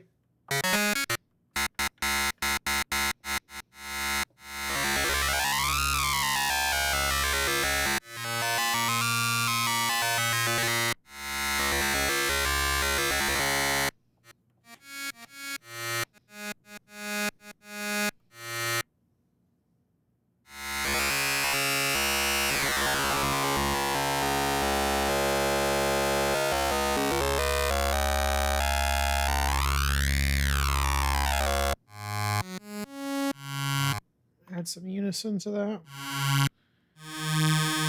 Wow, look at that stereo fields.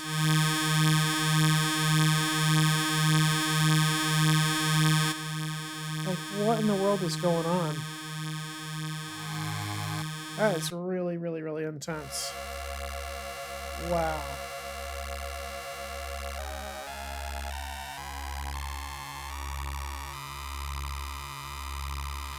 Damn. I think I'm gonna make like a bunch of emotes with this thing because that's just like way too cool. Once I get affiliate and get 50 subs and get 3 consistent followers, I'm making all my emotes with that stereoscope because that thing is just way too goddamn cool. I mean, look at this. That's just way too amazing.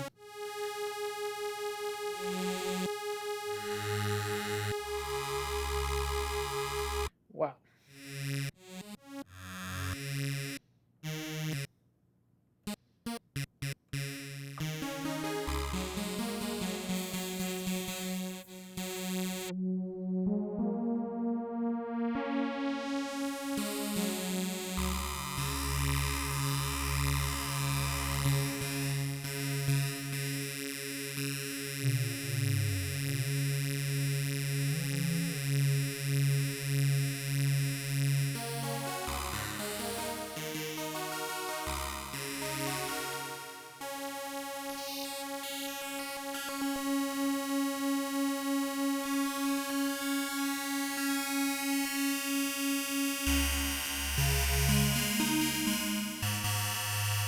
Use a band pass filter.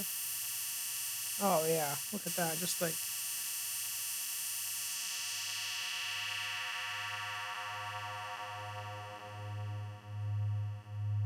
wow.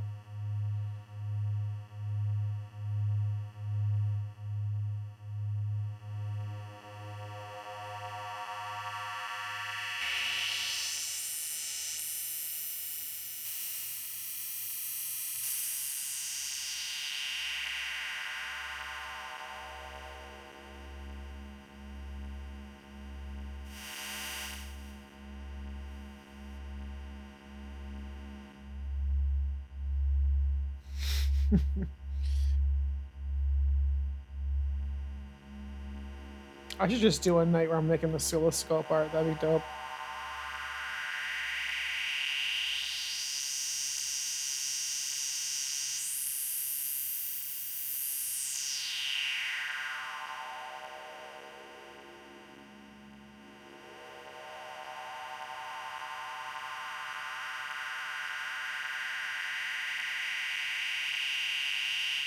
Okay.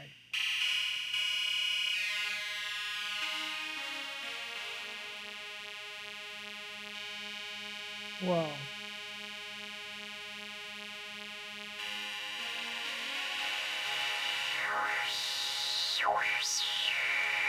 Okay. So there's a lot of crazy harmonics going on here.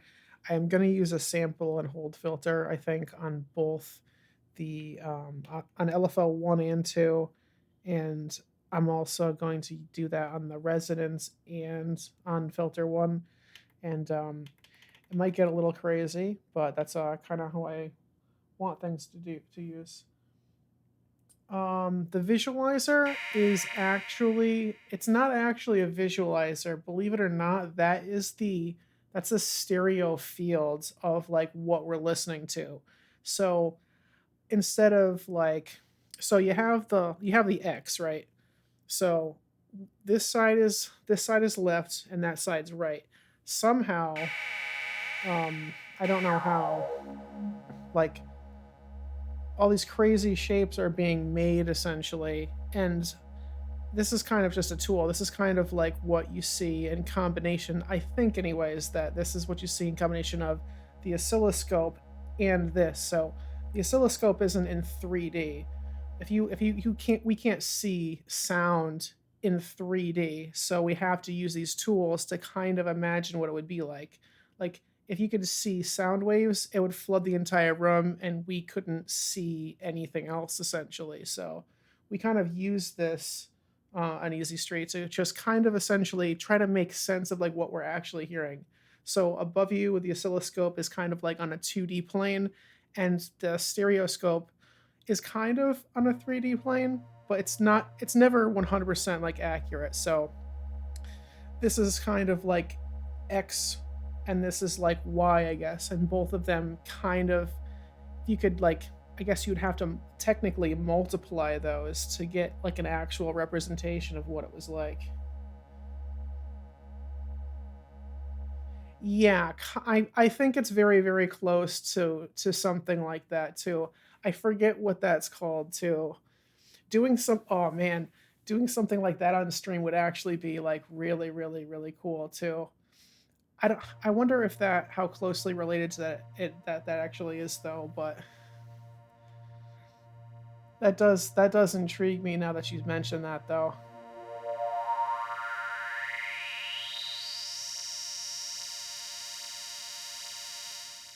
Yeah, I like using all these audio tools because it just I mean the stereoscope right now is just like cool art. It's like cool free art that I'm making. Oh, no kidding. That's really cool because I wasn't sure if it had to do with just the vibration like inside of like the speaker or not, but that does absolutely make sense. So, yeah, that's pretty awesome. I actually learned something with that tonight too. So that's actually pretty cool, man. All right. I definitely have to try to do that though. Gotta get the right sand and the right speaker, but then I think I can do it. That would be like so much fun. I would just do that like for like 6 hours straight. I would have way too much fun with that. Be kind of cool to see how close I can get to how close I could get to mimicking what's on this compared to that too. That'd be kind of sweet. Let's see here. So, all right. So yeah, we're gonna do LFO 1 is gonna be with the filter cut. We'll do that sample and hold, and then patch 2 is going to be LFO 2 with the filter resonance. I guess I'm just going to crank that up all the way. And then I'm also going to crank this one up all the way. This is probably going to be way too much, but it's going to be cool. So, all right, let's see here. So LFO 1, tempo sync on. Let me make sure that Ableton Live is playing. It is not. Okay. Let's try this out. Okay, so now the LFO is actually going to work correctly.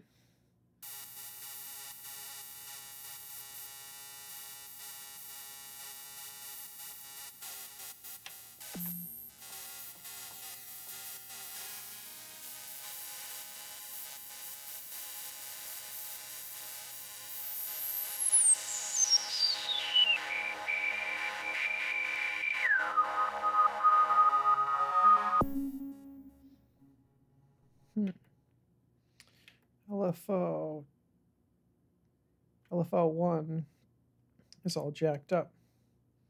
So let's unjack it up. There we go. That's exactly what I wanted.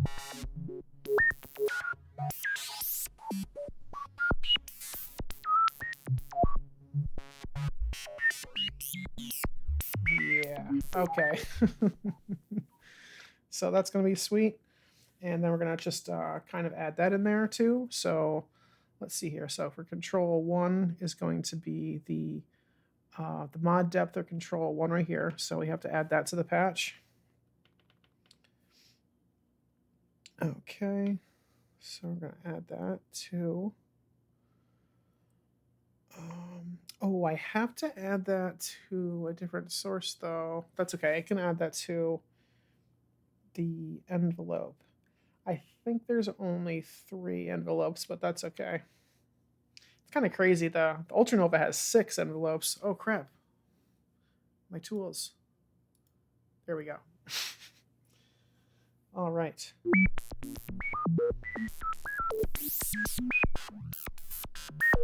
Yeah, that's going to be a lot of fun.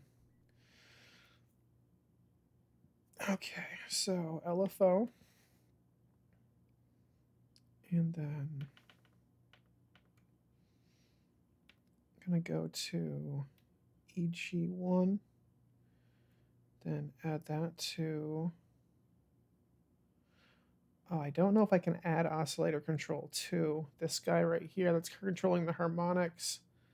If that's going to be able to... You know what? I might actually just...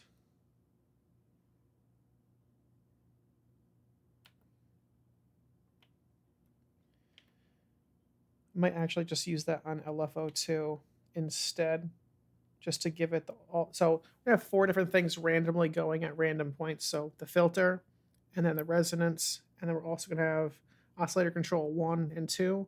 So that's just going to give us like a different sound completely, like every single time. So that's going to be really cool. A lot of sound design capabilities, and that's also going to give us some really, really nice audio for the GR1 too. I had a blast with that. I did a 4-hour stream with that the other day. That was pretty nuts. You guys can check out all my stuff on YouTube if you want to check out my very first VOD that was that I recorded. I'm just going to be posting all of them on YouTube and stuff like that too. It's not that great. I was getting really frustrated. You can probably see it on my face because that was my first stream and everything like that. But it was still like a lot of fun though. So I had a really good time with that too. So basically just so far I got that and like Twitter going. Not really a Twitter guy, but and then like Reddit and stuff like that too. All right, so let's see. No more distractions. Let's go to oscillator 2, control 1. And let's see here. Oh, thanks on Easy Street. I appreciate you, man. Twitter is a dumpster fire, but there's a lot of cool synthesizer stuff on there too. I found this this Japanese synthesist Yumi Takato, and she's like crazy, dude. She is like on a whole nother level. She only uses like Korg stuff from the 80s too, and like there's some really cool artists, but yeah, some of the like most popular like tweets on there and stuff like that, like I agree, is big old dumpster fire. Just a lot of, just, I don't know, like human garbage, like type stuff. I don't know.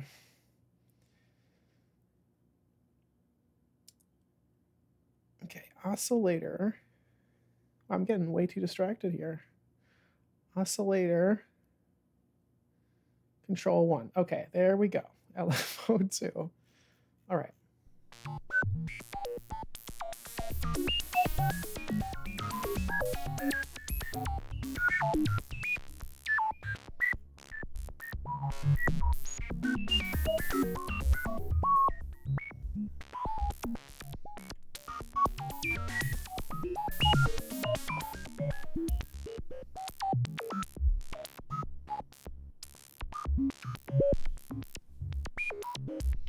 Maybe put that on LFO1.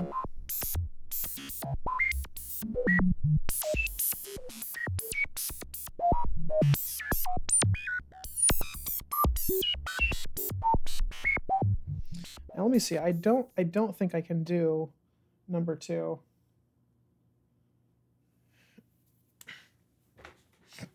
Yeah, well, see, yeah, you guys are killing it with that turtle music video, dude. That was so good. I don't. Oh man, like right in the middle of that too. There's like that one like little baby turtle, and he puts his flipper on the other one. I thought that was like the coolest thing.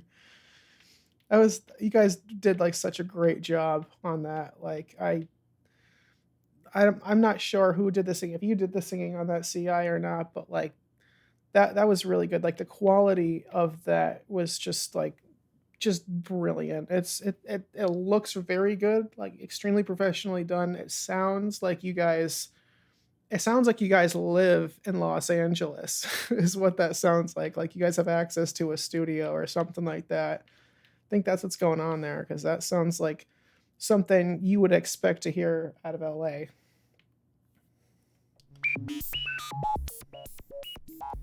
Let's see, P4, and then so for patch 4, yeah, like I was saying though, I don't think I can do oscillator 1 in control 2, but let me see. I can't just twiddle it with my finger or something like that. Let's see here. Oscillator control 1. Don't think I can do control 2, like I was saying. Maybe down the line. Oh shit. Here we go. I found it. It's like hidden. It's like the 15th like command that's on there. Oh, come on. Oscillator 1, oscillator 2. Come on. All right.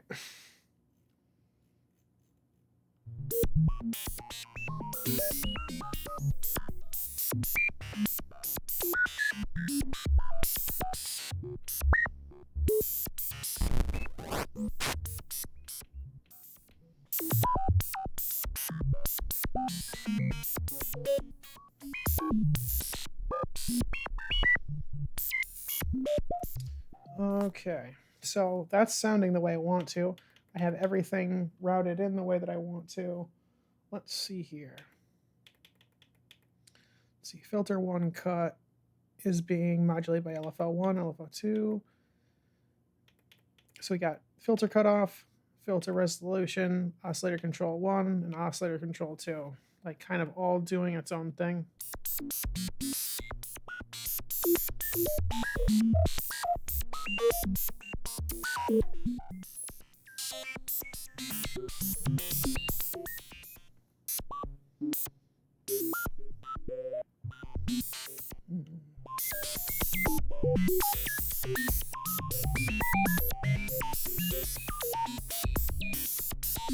Okay, now time for the effects. Gonna save this one to here real quick. All right. Let's try and add in, let's see. Well, we definitely have to add in delay. Auto pan delay, mod delay, tape echo. I think there's another type of delay that I haven't used in here. We could use the pitch shifter again too. This is such a powerful like synth. Like I want to try to use the effects on here with the GR1 because I can plug the audio coming from that into here and just use it as an effects processor too. I've tried it in the past and it's like it was a little bit of a pain in the butt to do, so I'll definitely have to do that like on my days off from like work or something like that, so I can just like commit a day, well not an entire day, but a couple hours to figure out how to use that. Whoa, that's a little too much right there. Okay, so pitch shift is a little nuts for that. Ooh.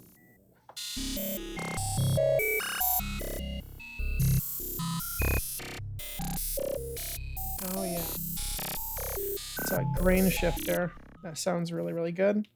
So I'm going to do a grain shifter, and then we're going to put in a LCR delay.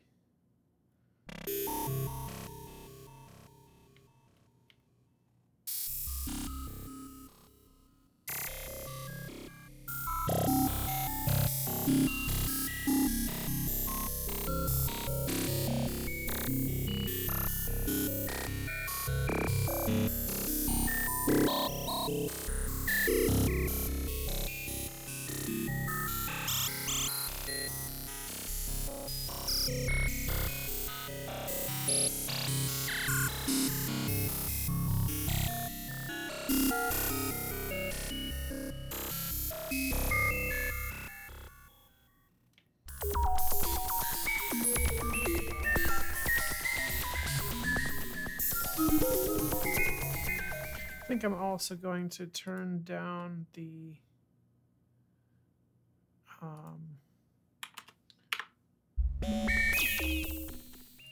oh yeah, I can turn down, I think it's, what is it? Oh, 20 is the lowest BPM Ableton Live can do. But you see the possibilities there is that we can let that play out for like quite a long time, and then I can use a sampler for that and find, I can make an instrument out of every single one of those sounds, and it'd be a little tiny bit different. Or I could layer them all together, get 16 sounds, find exactly what pitch they're on, and then play them together, and that would be really, really intense. Something like that'd be definitely like worthwhile and worth the effort to do.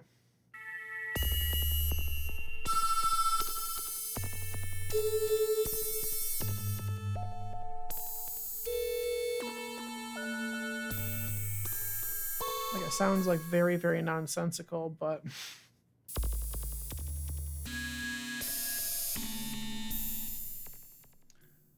what I see in that is a lot of potential for sound design.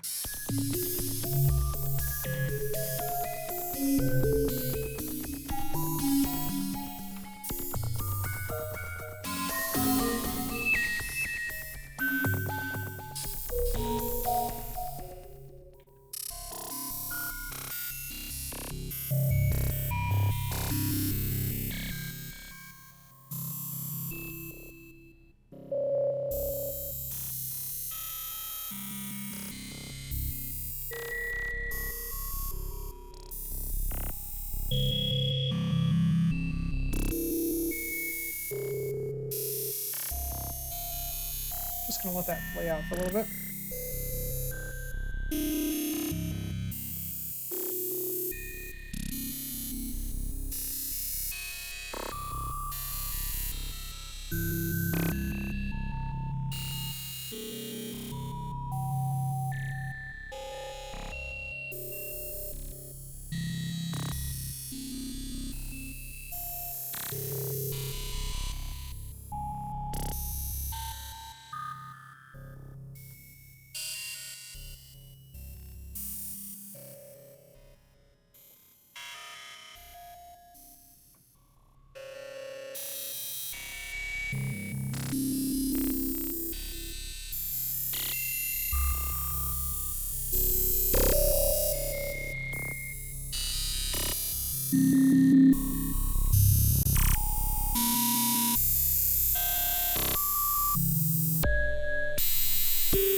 Now if I put that reverb on here too, this is going to sound really, really, really nuts. That, what is it, the Smith Hall. I gotta research how they modeled that reverb actually.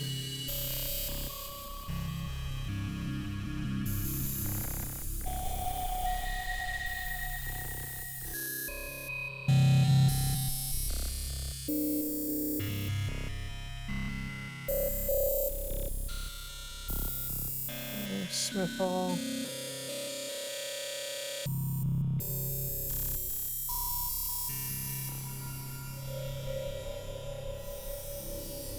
See, now this just, now we just created like dark ambient like mayhem, so, oops.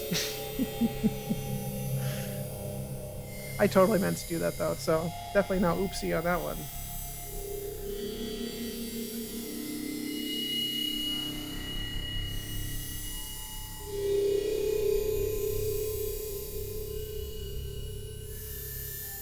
Definitely just look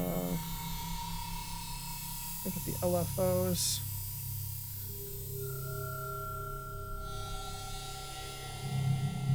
You can just slow those down too.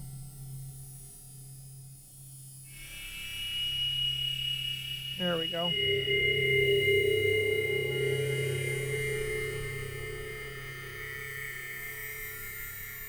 You guys think I could make like a horror like soundtrack for a video game with this, right? That'd be amazing. That's the dream, anyways. I can do sound design for a living and quit my day job. That's the whole reason why I'm kind of starting to do this. So, I mean, really, it's just for fun. That's just the dream, anyways.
Okay, I'm just gonna maybe do like another minute or two of this, and then we can move on to something else.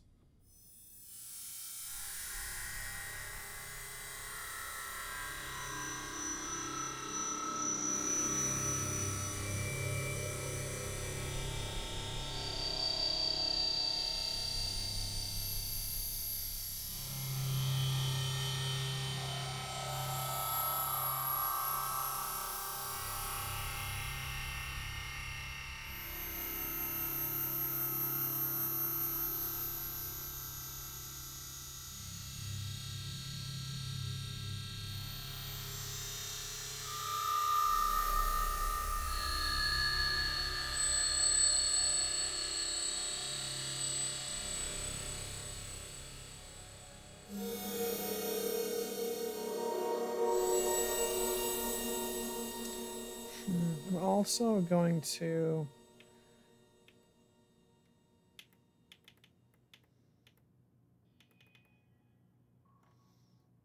oh, we got someone else who followed too. Oh, Danotronic TV. Well, I hope you're having a very Danotronic night, dude. Thank you for the follow, man. Danotronic.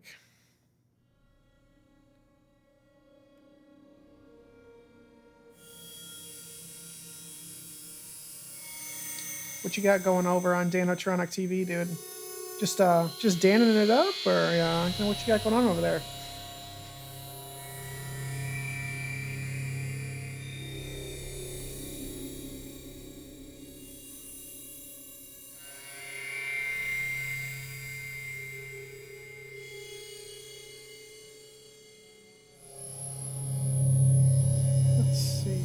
we're gonna try to get that resolution. That's just way too high. It's kind of screaming. That's like hurting your guys' ears and stuff. Nice. That's what's up, man. I don't know if you stream or not, but having a name like TV at the end is like, you should definitely do some streaming, dude.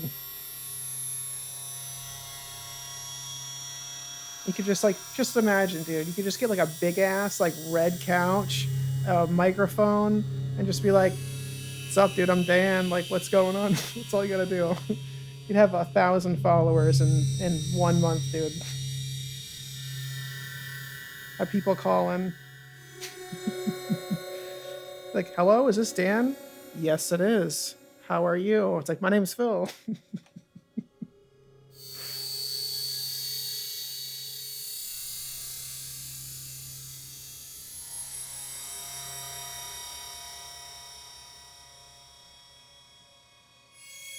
Okay, I think we got enough creepy shit for one night, so definitely gonna save this though. It's a really cool patch. Definitely some very, very nice metallic-y textures coming from that. What the hell's going on here? Why can't I save this?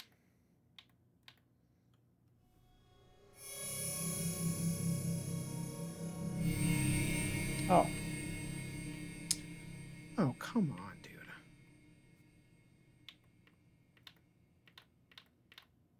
Wow. I don't know if you guys can see this. My right button is tweaking out. I have to like... I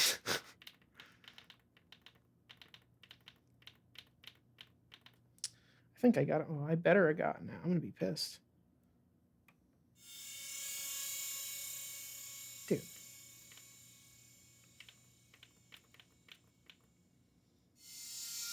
I mean, I can just make it again, but I guess there's only one way to find out. Yep, I saved it. All right, so we got that. We got this.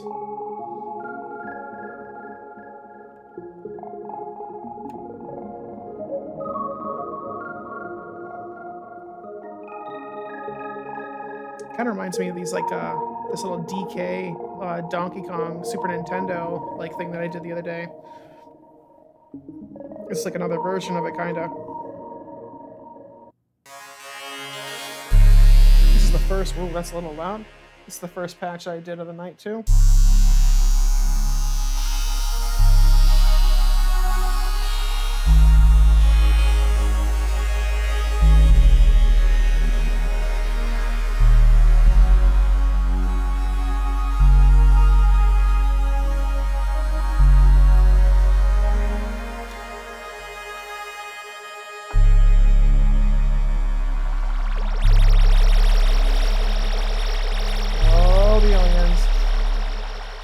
That's okay. I like aliens. Yeah, so this one's like a 4-part like patch.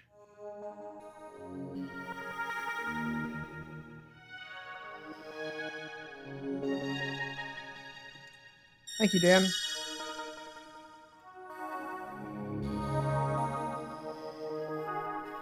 And then we'll just Dan, I don't know if you're familiar with the Korg Radius, but I don't know how much you know about synthesizers. You at least like the sound of synthesizers from what we were talking about.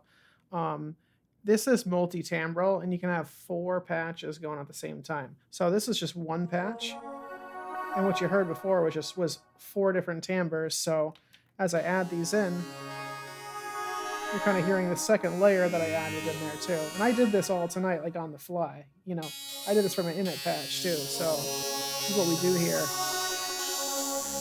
Oh no, what happened to my video?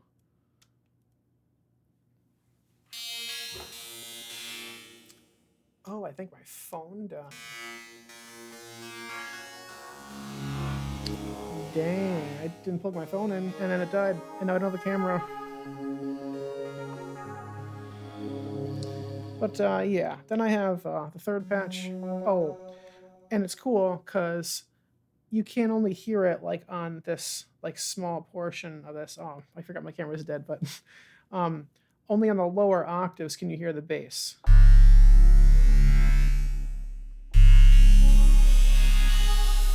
And then this fourth one right here. Oh, my camera died over here, so let me just plug in my phone real quick. Let me get that reset up while I talk.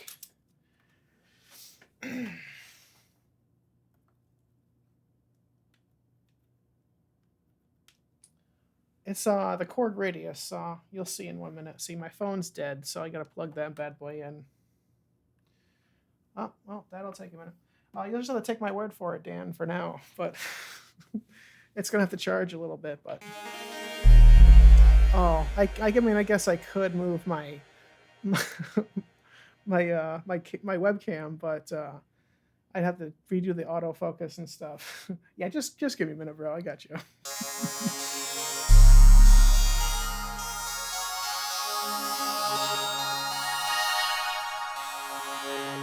Yep, so got some neat shit going on there. That was from the other night. And then we just got this craziness. The crazy horror show shit. All right, so let's see here. Wonder what else I could do. Going on about 3 hours. I think I got another hour. I think we're gonna do another 4-hour stream. Screw it.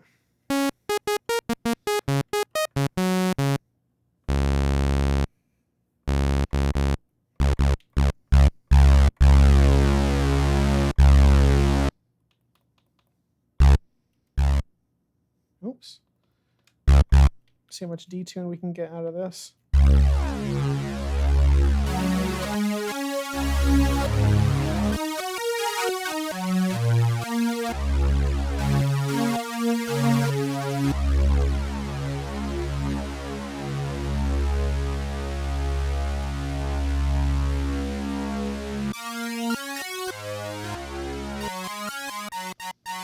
So that's going to be for a saw. Oops.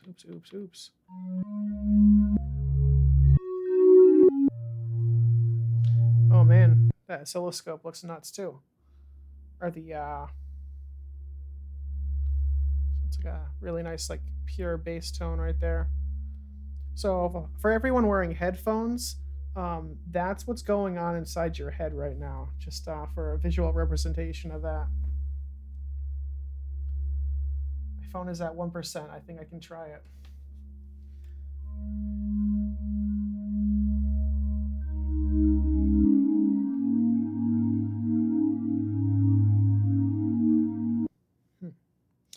That already sounds really nice. That's why I love sine waves, because it's just a really, really pure tone all the time, and it's just really, really nice. Okay.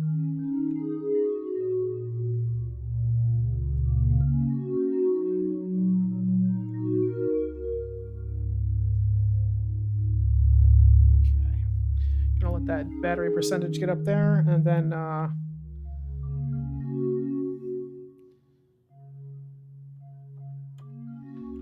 we will show Dan what we're doing.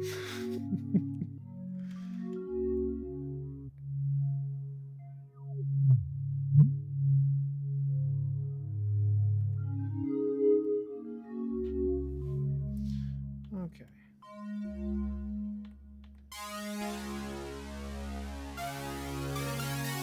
Now, as much as I like a good sine wave, I think I'm going to add a square in this with a sawtooth wave.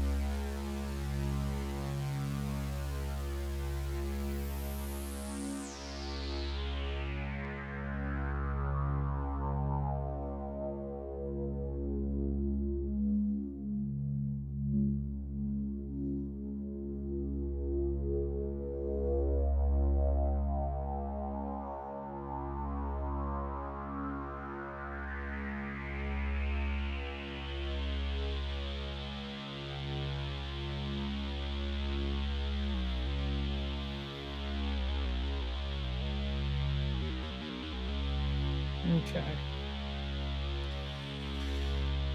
So, again, I think the common theme of the night is using the filter cutoff to mess with this. You know, let me try to get this camera working again. Oh, we're at 2%. I don't think it's going to die, but all right, here we go. Let's see here, Droid Cam OBS. This should just basically snap. Oh, there we go. Oh yeah. Oh yeah. There we go. There we go.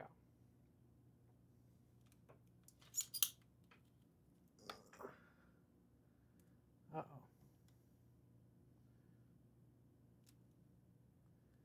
Uh-oh.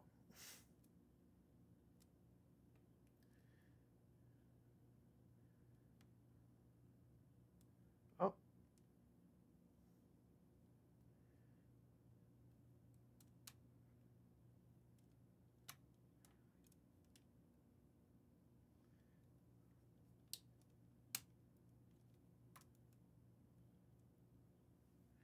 All right.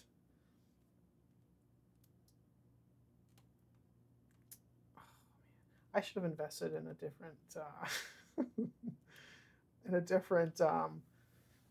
stand for this goddamn thing, but all right.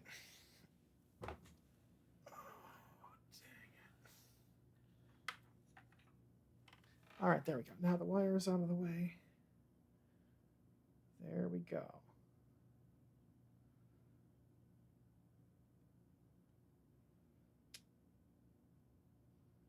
All right, that's good enough. Oh.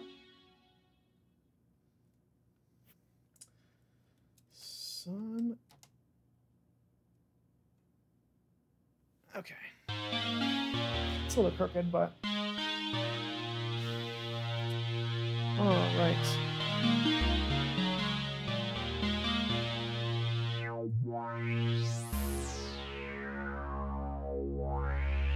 Okay, so let's see here. So I'm going to add a filter sweep. So I like how this is going to go in like really slow like that, and then come back afterwards. So we're going to do patch number 1. I hate it when I select the patch, it goes down 1. It's just like, I don't know why it does that, but okay, so filter cut. I'm going to put the intensity up to, let's see.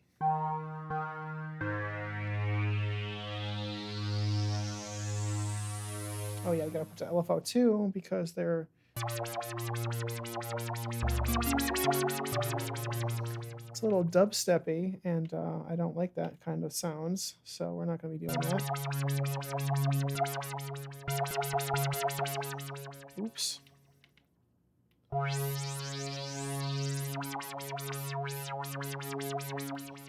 It is kind of neat. The frequency can just go like, it's like so fast you might as well not even have it on.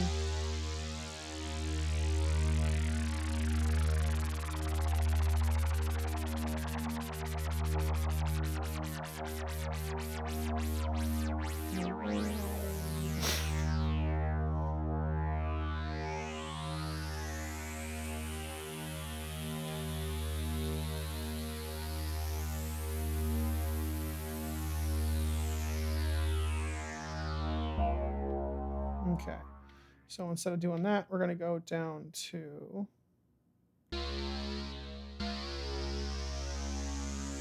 that's actually too fast.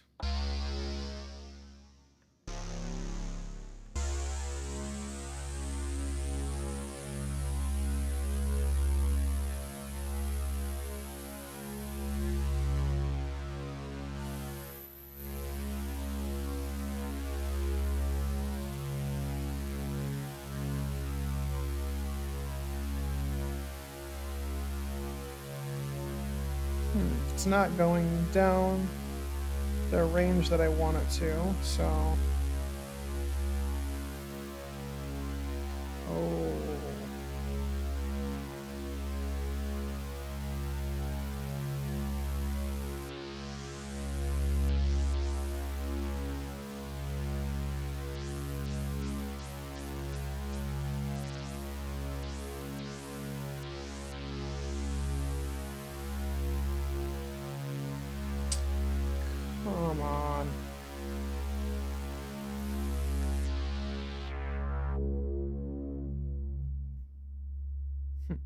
Maybe if I put it all the way down and then do it.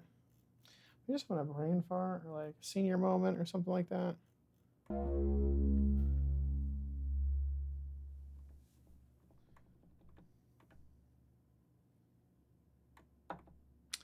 And I fucking broke it. Yep, I broke it. This just kind of, this sometimes happens. You just, oh. Yeah, okay, so I like how it starts from that. So I want to have the LFO. I'm gonna have that trigger.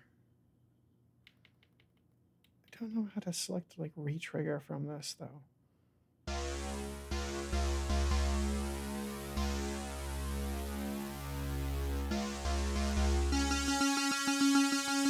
But yeah, so I do like this. It's just gonna play in the background, right? Yep. Or it just doesn't work at all.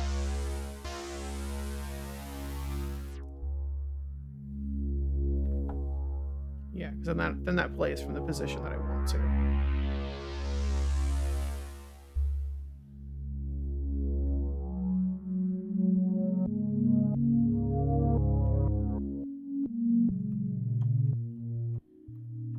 Oh, that's actually kind of cool because I have unison on, and that steals voices, which is, excuse me, usually an undesired effect, but this kind of gives it like almost like, I forget that type of like harmonics that comes from playing. Yes, exactly, Dan. Like playing backwards.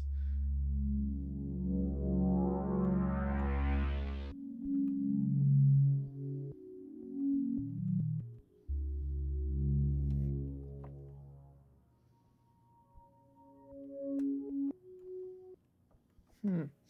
It's kind of hard to hear that, so I might have to tweak with that a little bit. But man, that this thing is being a little bit of a nuisance tonight, though. I gotta try to really like fake that in there. Like I should be able to press the right button and it comes up, but well, this thing's damaged. I guess I just have to.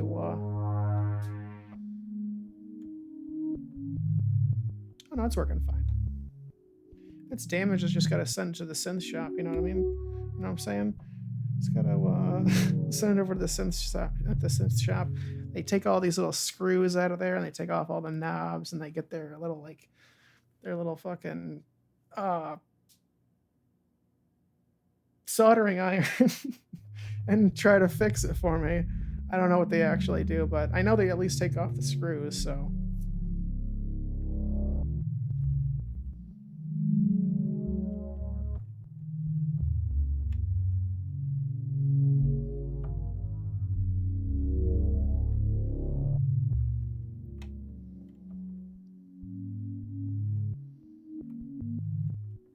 Yeah, that does sound pretty cool, though. I really, really like that a lot.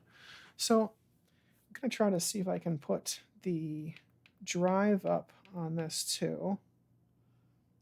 I like it a lot, too, Dan.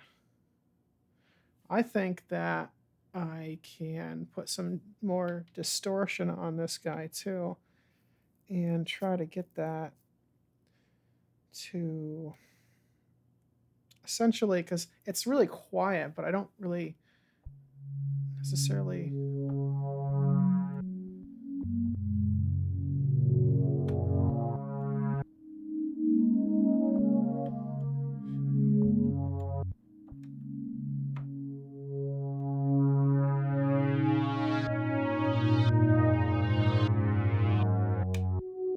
Oh, okay. So I just have to get the timing of that rising up, and then once it starts stealing the voices.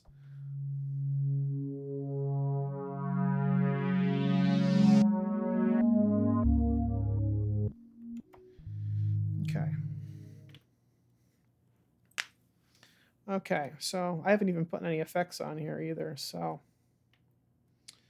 let's see what we got. Let's put on something like, let's put on a wah effect. No, That really I feel like is for like single oscillators with like lower like harmonics or something like that. Like it's like a wah effect, like on a guitar or something like that. So it goes all over the place. It sounds great. It'll make anything sound great, but it's way too like all over the place with the volume. Like you just have to like compress the hell out of it, and at that point you might as well just figure out how to use it better. You know, the grain shifter too.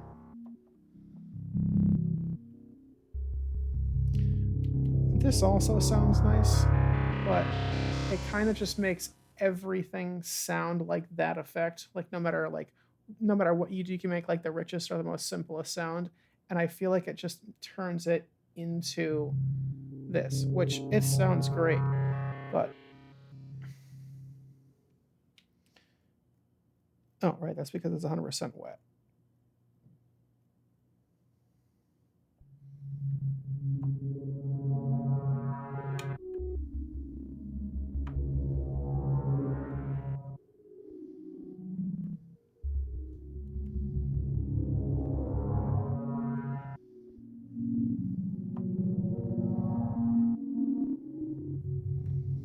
Okay, let's see what else I have. Time ratio, set that to. Oh.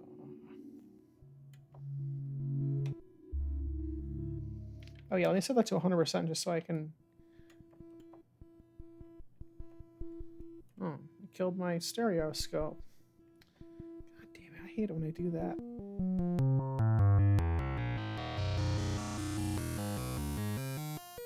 Oh shit, yo, dude, that's like that sound effect from the Matrix when like Neo gets that like metal shit in his mouth, dude. Just like he's like yeah, it's like going in his mouth. That's what that sounds like. That's so funny. I don't know if everyone's seen the Matrix, so I know every single one of you guys knows exactly what I mean by that. Oh man.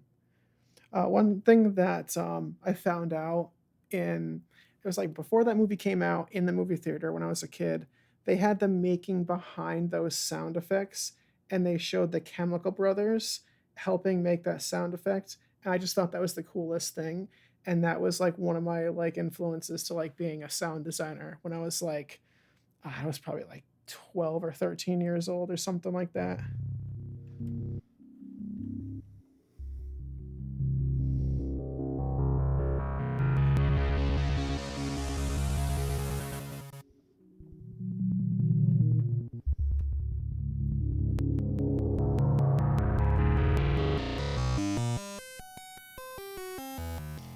Okay, so I think that's gonna be destructing the sound a little bit too much, but actually, let me see what it sounds like on 50/50, because I keep forgetting that that's set on there. And the only reason it deforms every single sound, I guess, is because it was 100% wet. I guess I never realized that before. There's just so many effects on here. It's like, this is like such a powerful synthesizer.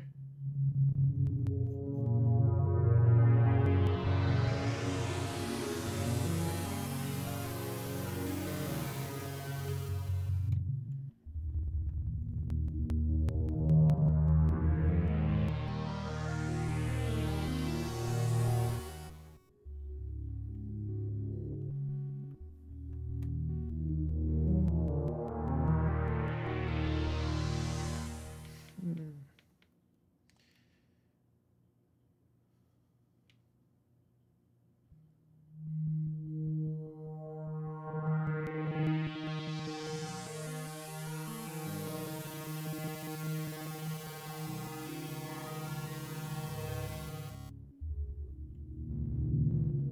Yeah, I think that's a little bit too much for that, but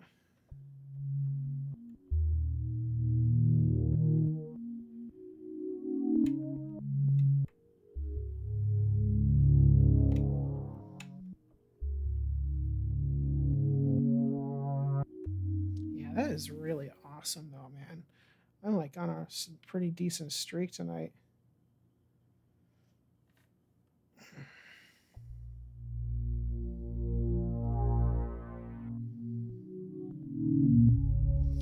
course, the pitch shifter on this is really, really powerful. I've never seen a pitch shifter with modulations like this before. Yes. Oh, that sounds good. And the nice thing about this too is that you can have it play perfectly in pitch, and then right now I have it as, I don't know how well on the scale of like 1 to like 10, like what do you guys think you can see of this? Is this like good, or is that like bad and I need to like try to figure out something else with the LCD screen on there?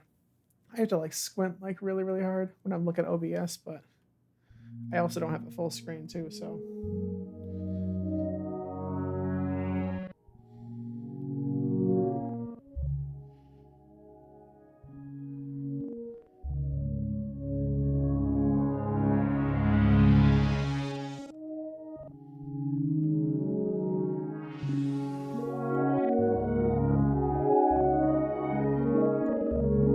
Oh yeah, I guess I can just do that too.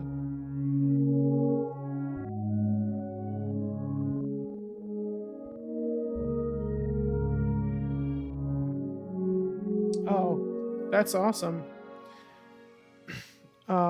What's that say right in the middle? If you can read that. I'm like trying to like say, I'm not trying to like talk shit, dude, but like if you can read what that is, I'd be very, very surprised. Your cam looks a bit out of focus or lower quality on the synth. Oh yeah, I had to refocus it, dude. Yeah, I'm still trying to figure out like the best like method for this thing, to be honest. Sorry, Dan. I didn't mean to confuse you, but oh, you said on my phone I can tell. On my phone I can tell that it's a screen. Oh, okay. But I meant to say like, can you like read what's on there? Is what I was trying to say.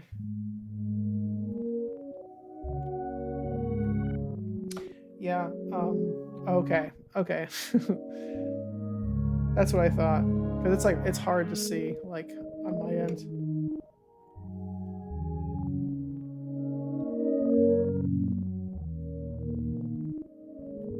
Yeah, my phone died. T is the thing that happened, so I had to turn it back on and stuff like that too. So I had to like kind of scramble to put it back on there.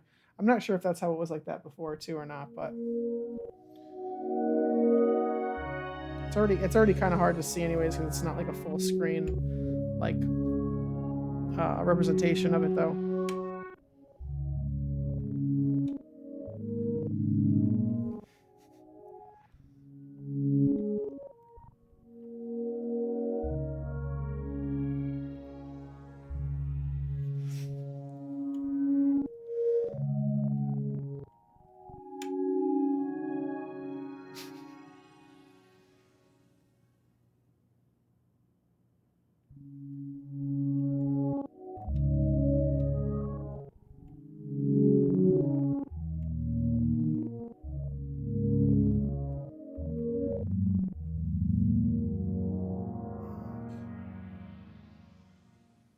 All right.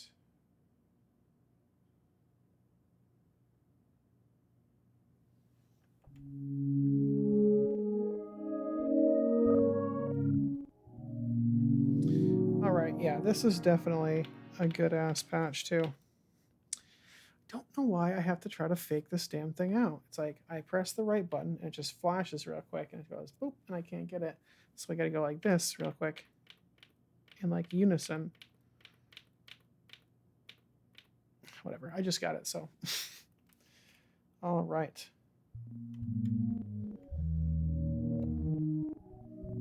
All right, so another really great patch.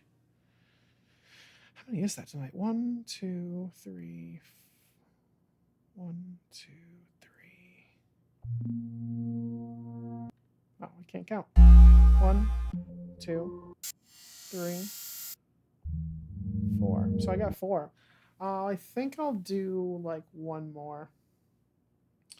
Let's see here. If I was a synthesizer and I could program myself. What would I want to program myself to do? Gonna get this. Oops. Gonna get this and turn it into something like this. Well, maybe not that crazy this time, but let's try to make like something more traditional, like synthesizer related. That's what I was trying to do last time, and then I just make everything sound crazy. So, all right. So let's go back to the synth PCMs because there's a lot of different types of cool little functionalities there. Let's see here. So, oh shit! I thought I broke my synth.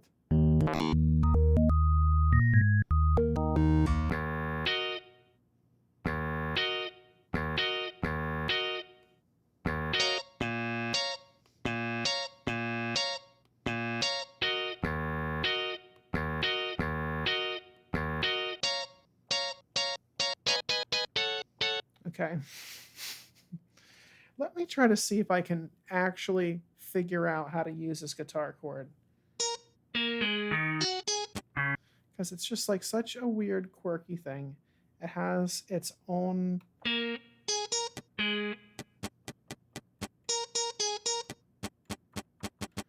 Like. It has like a mind of its own, and it doesn't sound like it should.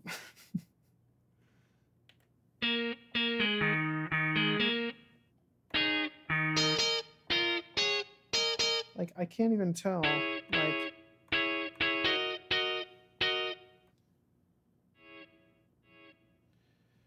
It's very, very weird. It's like I really feel like the PCMs are definitely just like PCM like waveforms. So it's just kind of strange that it's doing that, but let's see. Oscillator, mixer, okay. Nope. Okay.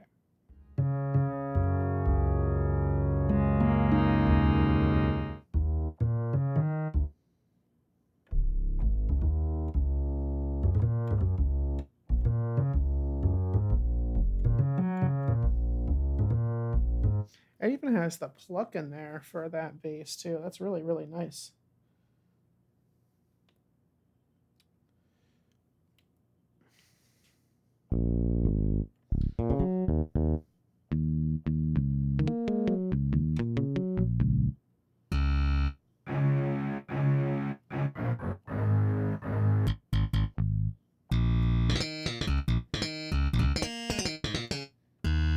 Oh, I wish I could play the Seinfeld theme song right now.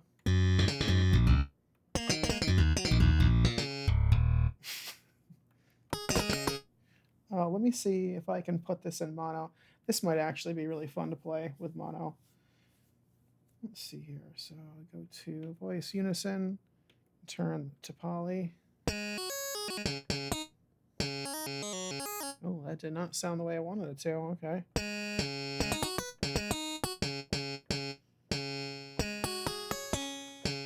Never mind. I won't use that. No slap bass.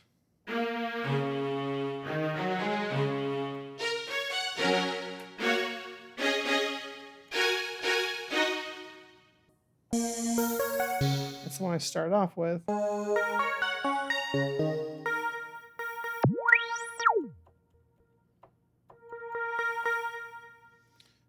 maybe not the air pad. I already made a bunch of pads tonight, so.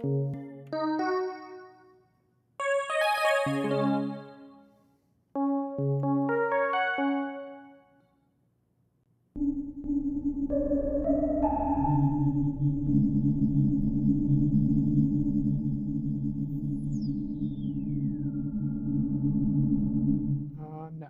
I already told myself I wasn't going to do something crazy because I already did like 3 crazy patches. Okay.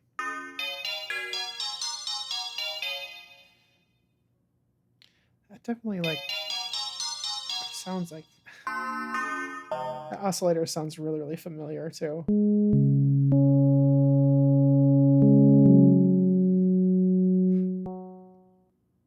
let's see.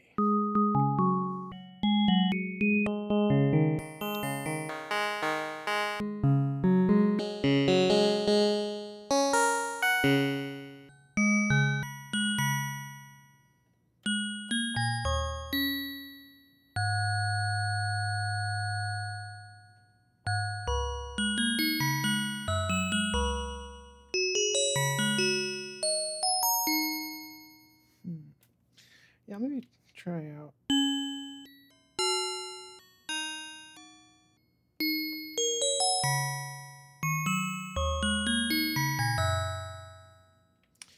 Yeah, let's try out this bell. It's just got some cool potential.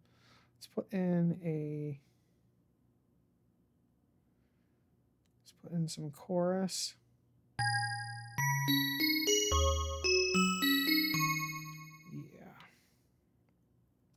Put in some chorus, and then we'll put in some stereo modulate.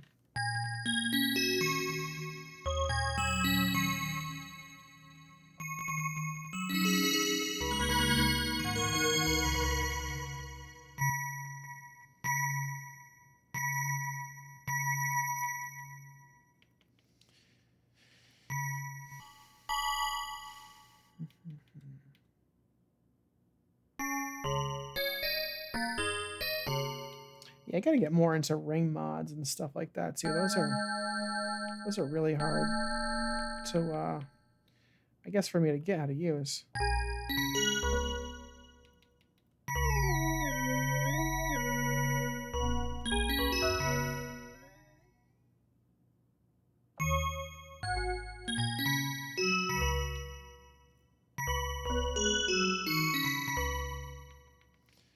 No, not that.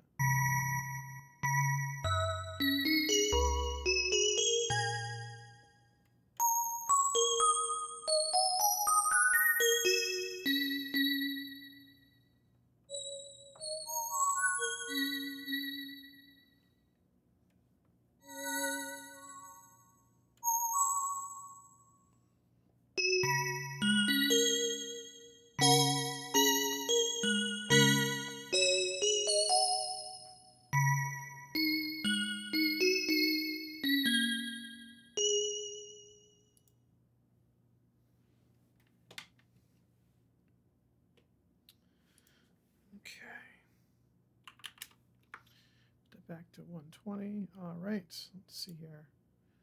Got some decent tones coming out of the sky. Oops, all my instruments are gone now. All right.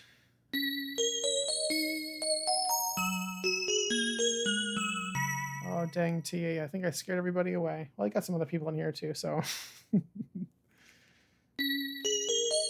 Oh, it is kind of late.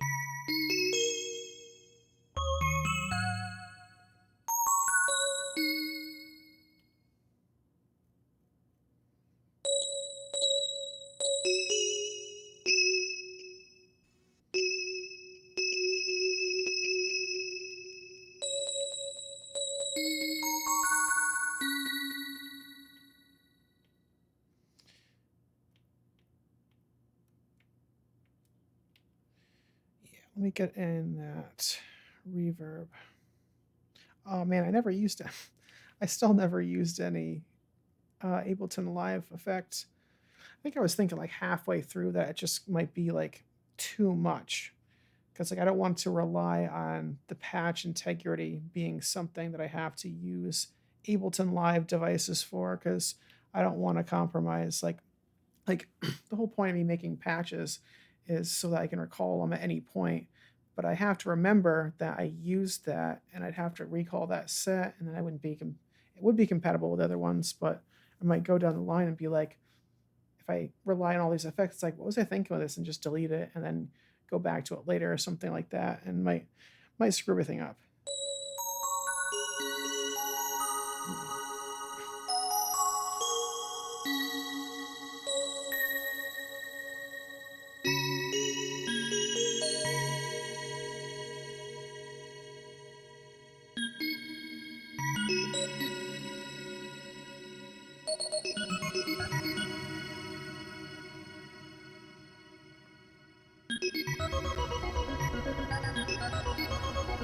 There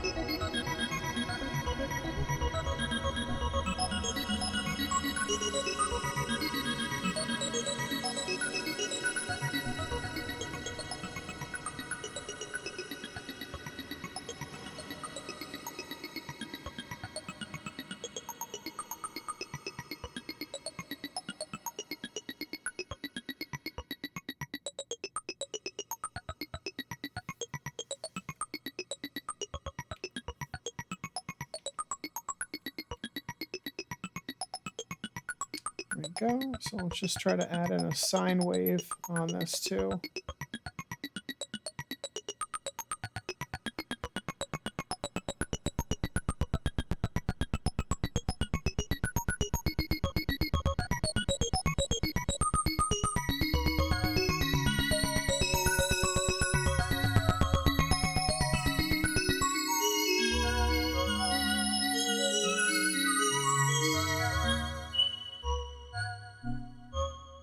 Yeah, I forgot I put the BPM up like crazy on that guy too.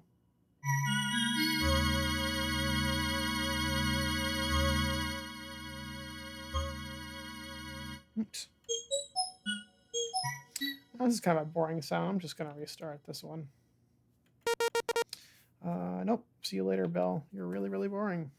Not much I can do. It's just like, I don't know. I feel like sometimes that's my problem. I have to go to like really, really crazy. I feel like I just can't do like basic sounds. I don't know why, but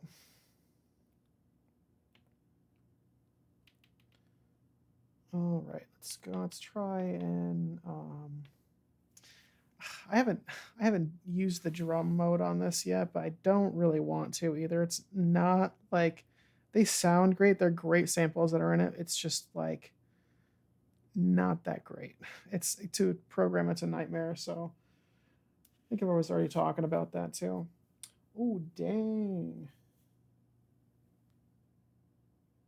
Yo, Dan, thank you for coming, man. I'm glad we like kind of like laughed together and stuff and made some cool sounds and definitely think about that couch, bro, and Dan TV, man. Like I'm telling you, dude, you just need a big ass microphone and like a big ass like telephone for someone else to call in, and it'd be awesome, dude. So take it easy, man.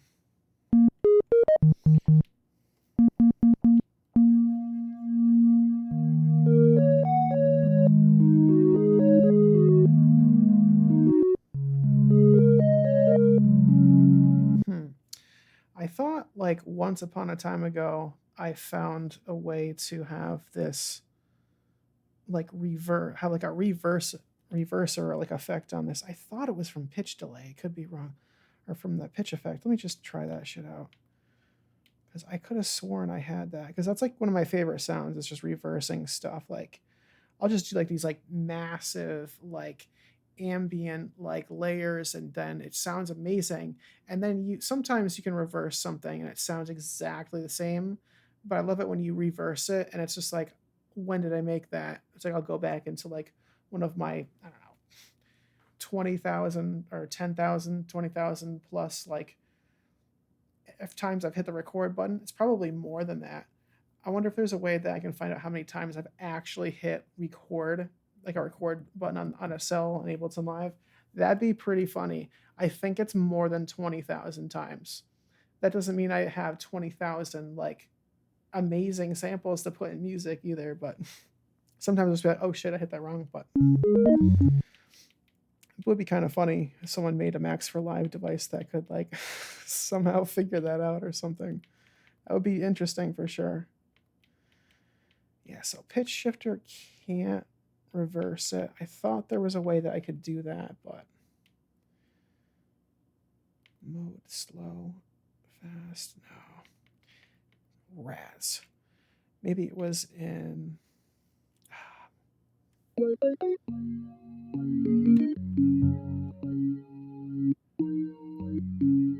no, I used a talking mod last time when I was about to end, so wow. Wow, look at the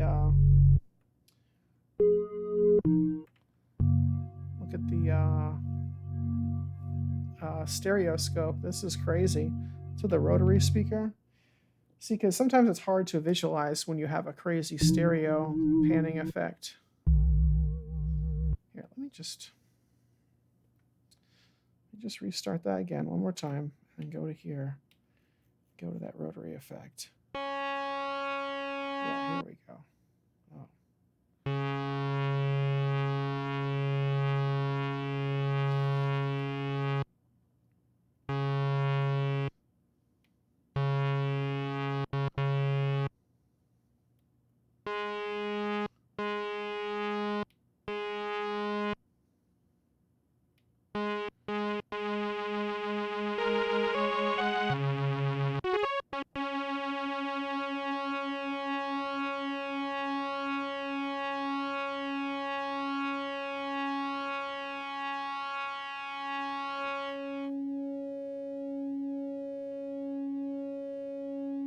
Whoa, dude.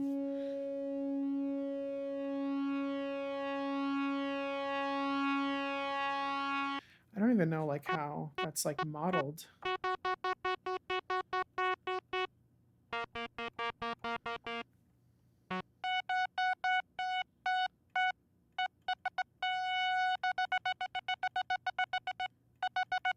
Oh, wow. So, I don't know. Is that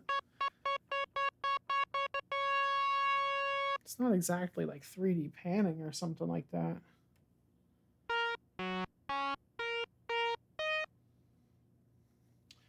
That is freaking crazy. All right. Well, looks like I think it's just me and UT. Yep. Oh no, my mod's even gone now too. Awesome. Great. I'm just kidding, T. I still see you in there, even though you're not chatting.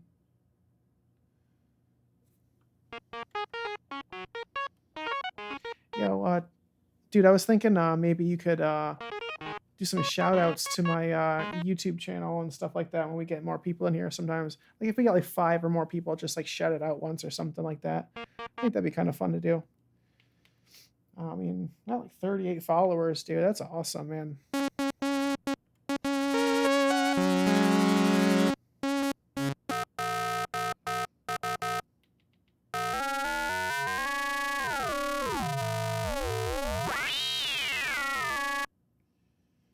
Let's see here.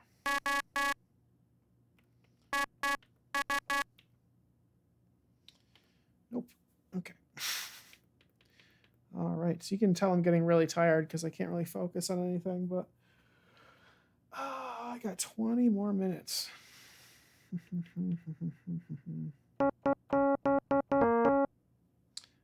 Don't know what to make for the next patch.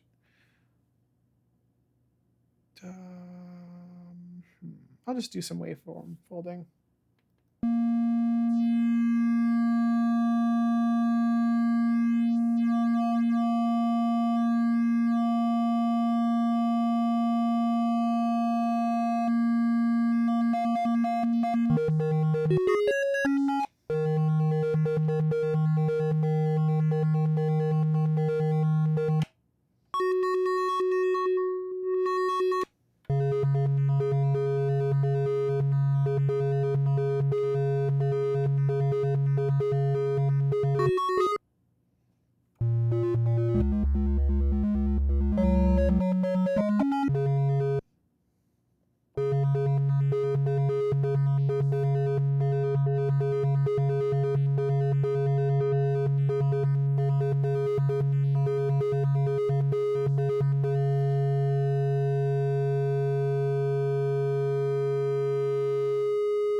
It's just like something like really nice about that, just kind of simply like splitting in half like that. Yeah, I'm gonna just, let's see here. So go to LFO1. Gonna go to oscillator oscillator control 1. Where is it? Oh, there you are. Sneaky bastard. Gotcha. But now you're far too fast, so you gotta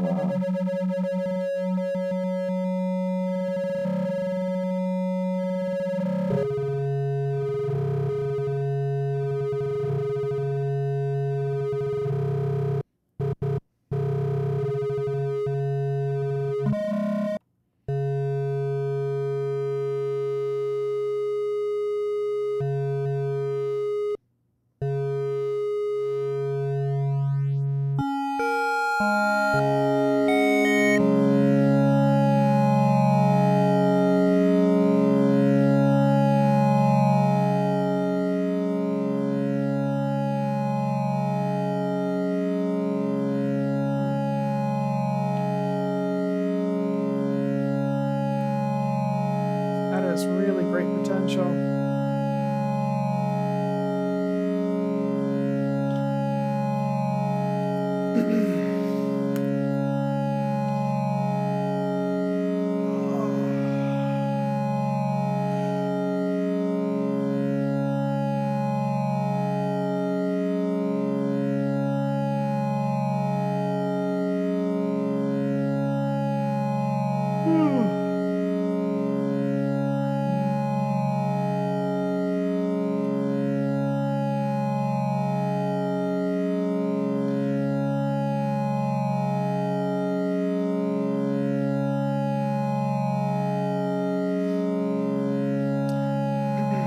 I kind of figured out the secret too for when it comes to adding like lots and lots of depth to cross modulation. So it seems like control number 2 is really what is going to give me that depth mixed up with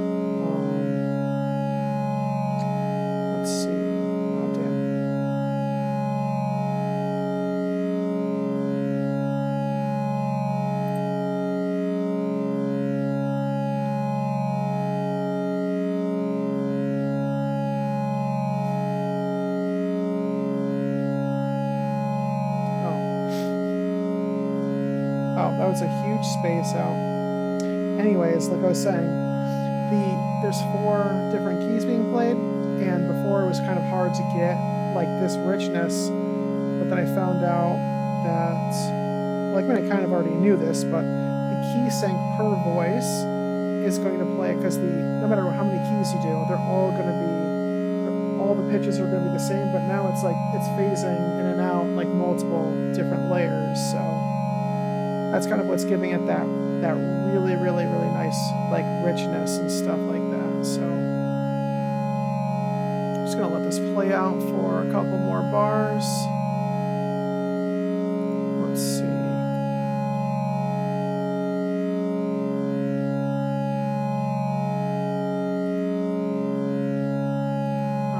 Oops, no, I don't necessarily have to.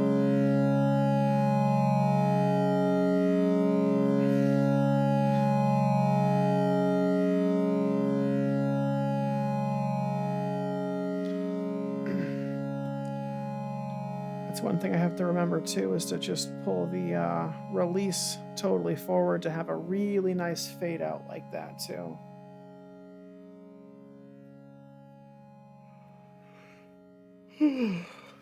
All right.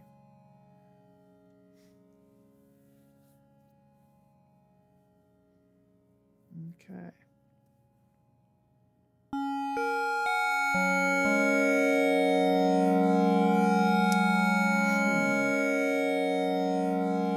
Now, see, the only thing though is that had no stereo,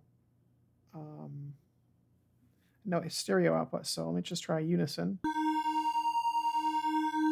I should have done it with that, but wow, now it has tons. Holy crap.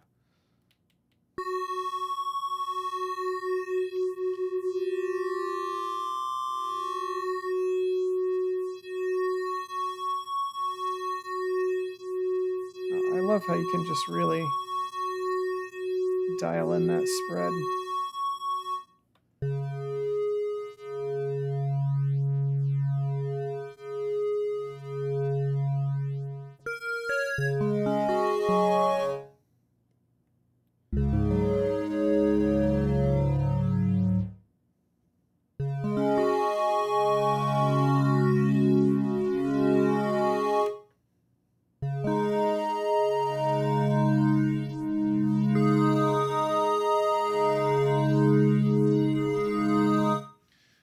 That's quite nice too.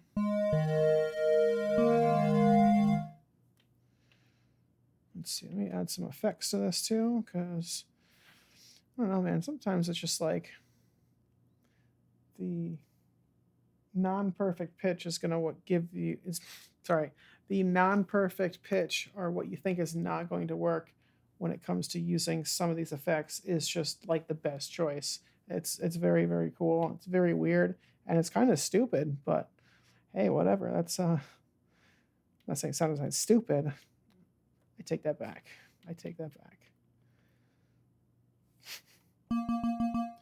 Let's see. Let's go with a chorus. I'm just gonna add a little tiny bit of chorus though. Actually, no, early reflection instead.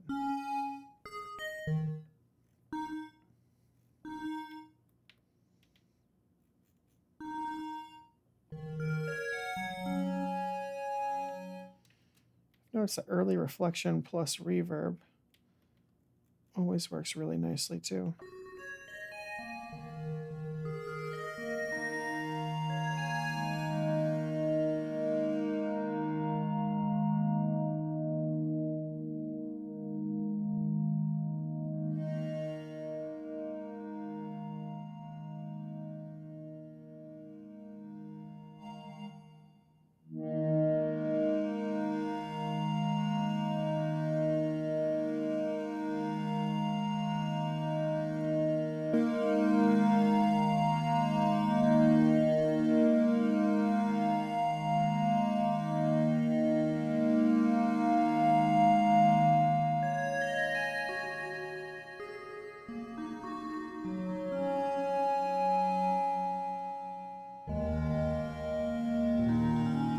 Hey, what's up, Open Set? How you doing?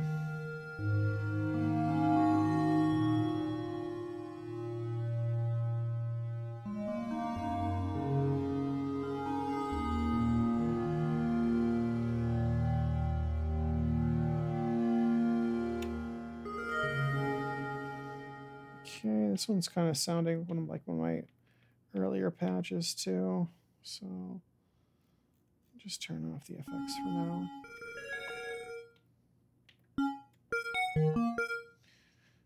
Let's turn on cross modulation instead.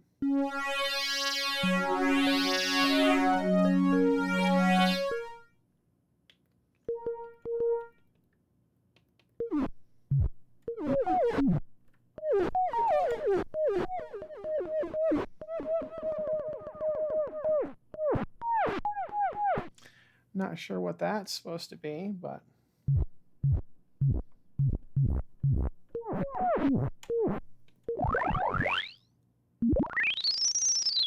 uh-oh.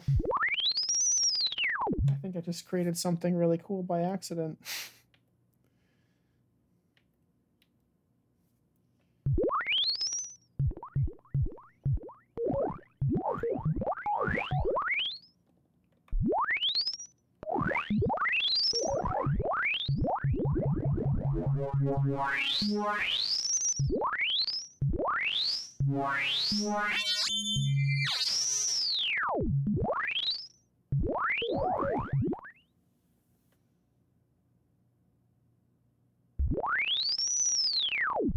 Oh, very, very cool.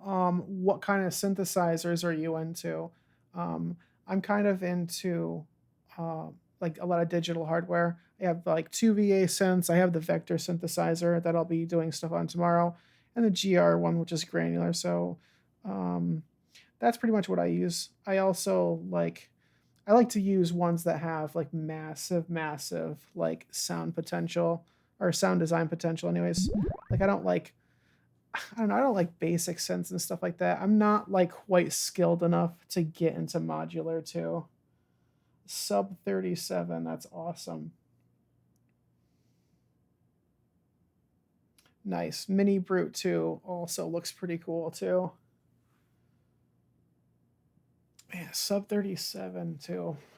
Let me look that up really quick. Like I know it's a Moog, right? Sub 37. Oh. Holy Holy crap. Yeah, this looks really awesome.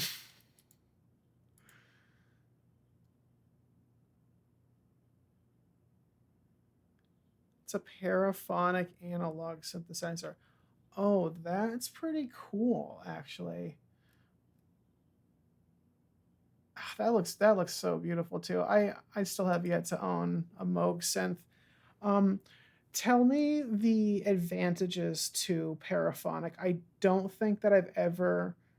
I mean, I'm sure that I could set a synthesizer to only using like two notes, but like, what's the like main advantage to using like a paraphonic instead of a monophonic? Like, I know that there's some like it maybe like when you're playing like kind of like a bass guitar, it doesn't instantly steal it, but on the second one it does and stuff like that too.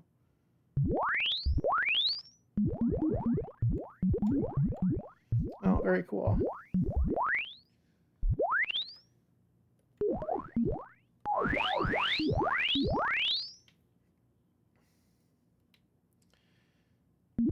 I have yet to own an analog synthesizer. I don't have a drum machine yet, so I'm probably most likely going to be getting a DSI Tempest, believe it or not, when I can afford that guy. Somebody gave me the idea to do that as like a donation goal or something like that.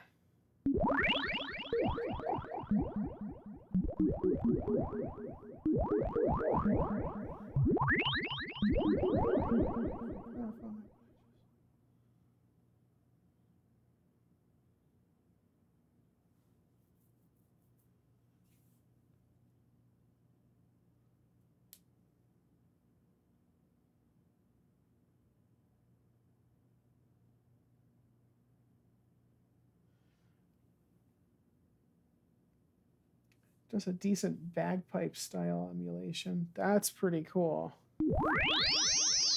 Because I've done that with like samplers. Like Ableton Live, for instance, has like a sampler, but I was always wondering like how that would sound like with like a synth though. So that's pretty cool. There's like so many different types of synthesis too. Like I don't know if you ever heard of like vector synthesis before. That's really really fun. Some really really crazy stuff you can do with that.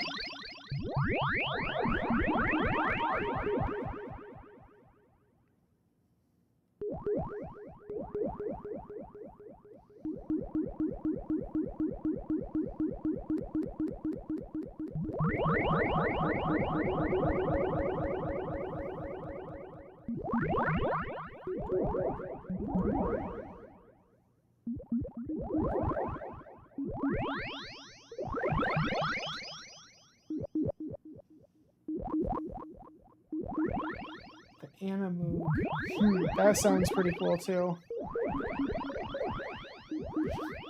I mean, pretty much anything that Moog makes is gonna be like amazing. Oh man, I was like watching videos on the Moog one that is just like the most over the top. Like I will never own that synth because it's just way too much. I was thinking about getting a Moog Minotaur. That may be like my first like analog synth just for bass sounds and stuff like that because like I can program those, but it's just like I've heard it's just like it's very very simple and very quick to make very very clean warm like analog like bass.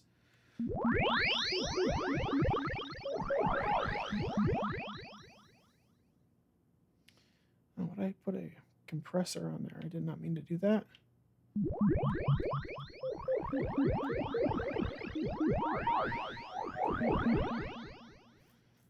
Okay.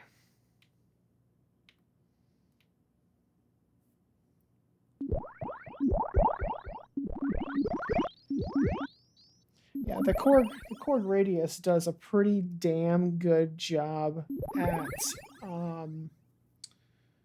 virtual analog. Like you can definitely tell that it's not analog, but the LFO shapes are pretty impressive too. Like it goes up to like 100 hertz, which I haven't seen really too many other um, digital hardware or software synths kind of like achieve that like accurately after like 50 or 60 hertz. Like you usually just don't normally see that. So they pulled it off like really, really well with that. It's a lot of different types of synthesis engines in here too. There's like just like regular waveform folding. There's cross modulation. There's VPM.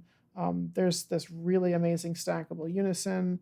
There's like formant. There's like I think like 65 PCM sounds too. So and it's multi-timbral too, up to like four different timbres as well. Ooh, that sounds nice with the decimator too.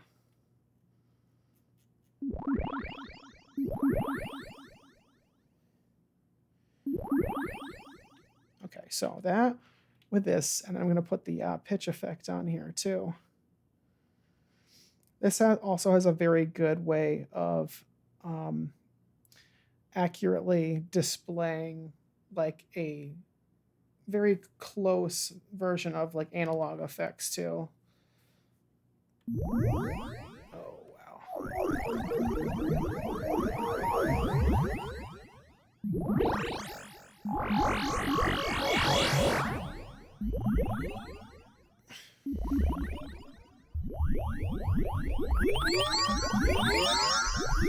Let me turn that down just a little bit.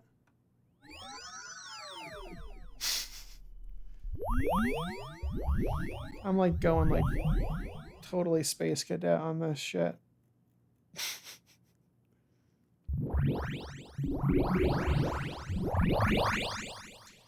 It's kind of a little bit too much, unfortunately, with that. So let's see, time ratio.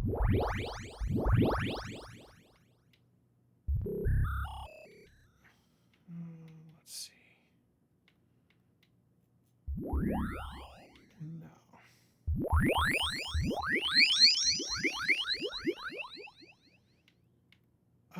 Let's see. Might as well just put the reverb on here.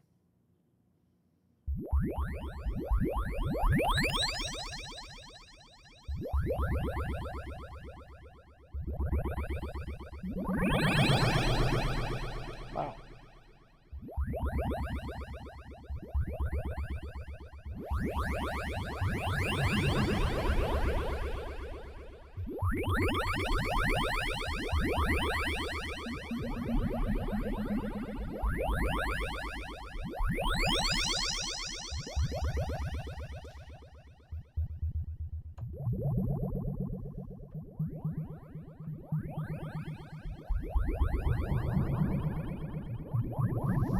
Put the decay up on there.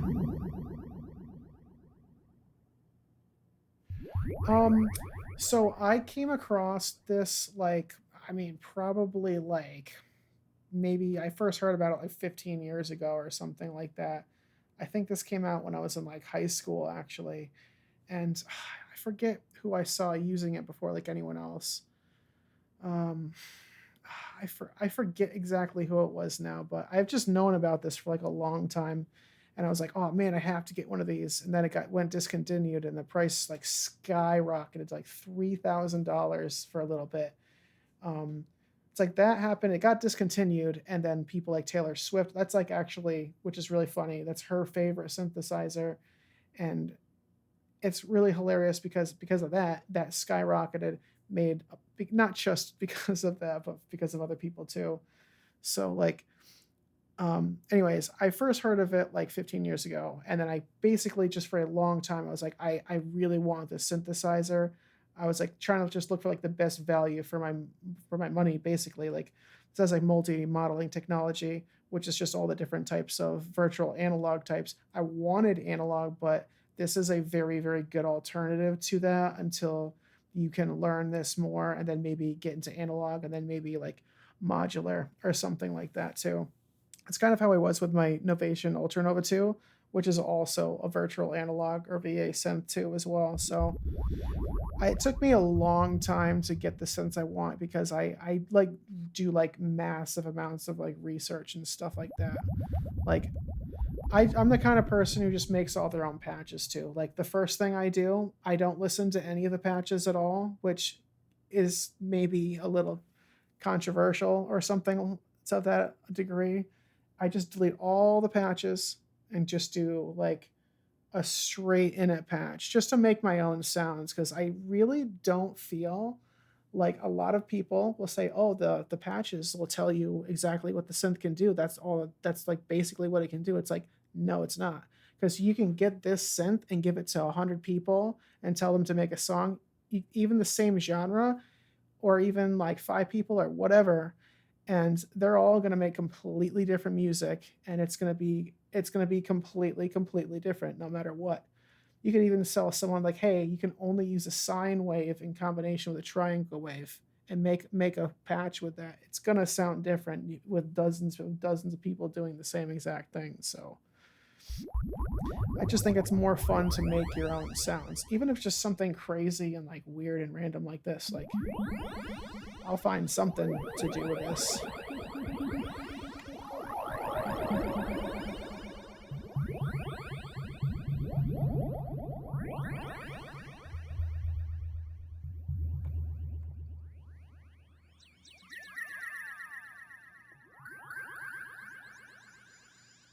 Now I got some birds. Kind of.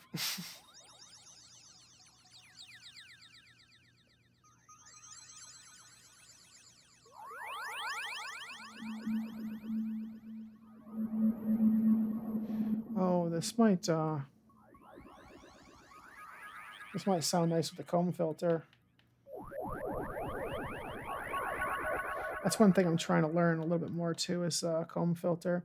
Just like, it literally just looks like a fine tooth comb that goes through. It's really nuts.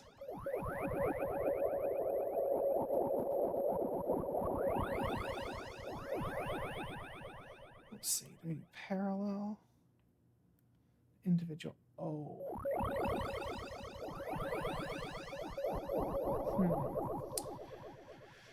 See, now it's not working.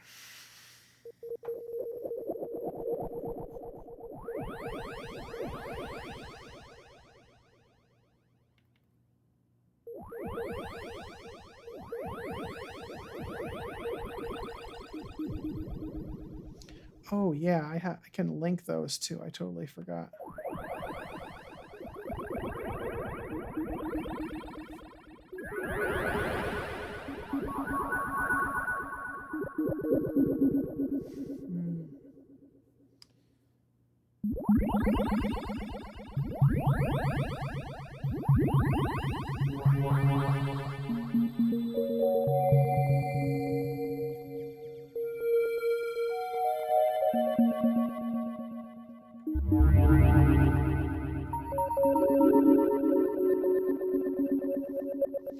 And do a little bit of an arpeggiator pattern here real quick.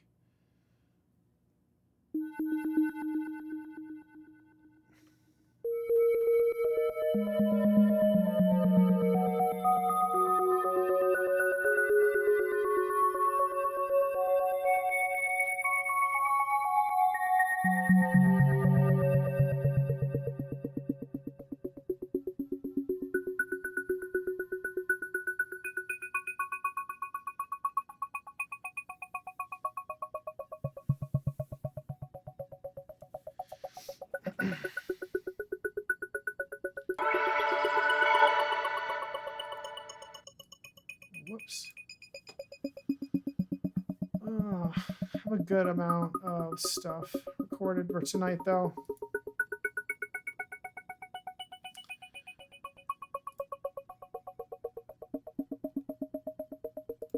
Oh crap, I forgot to put this in my other set too. That's alright, I can just drag and drop them in.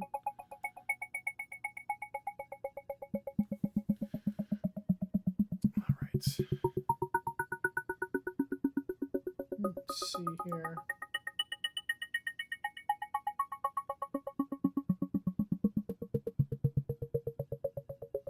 Let me just switch back over.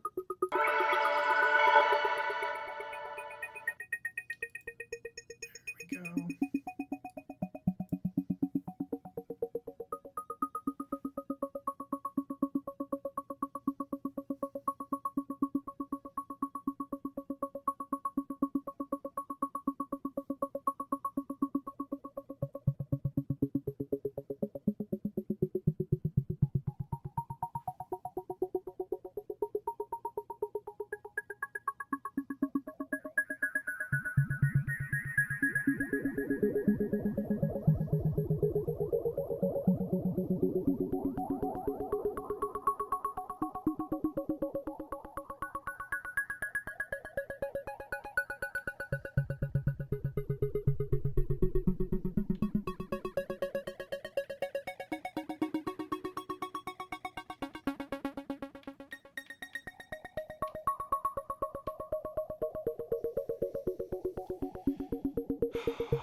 right.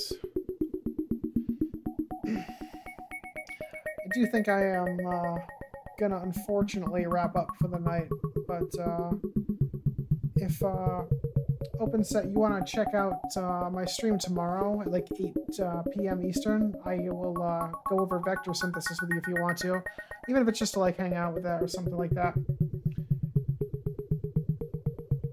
Yeah, no problem.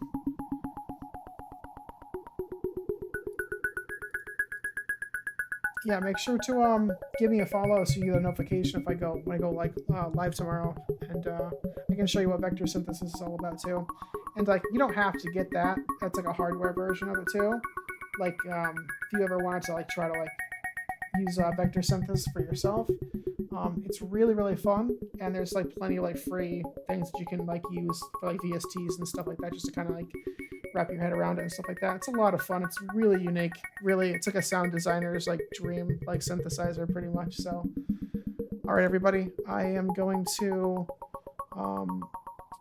gonna log off for the night. But thank you everyone for coming out and everything like that. And we're doing the vector tomorrow, and then the GR1 the following night.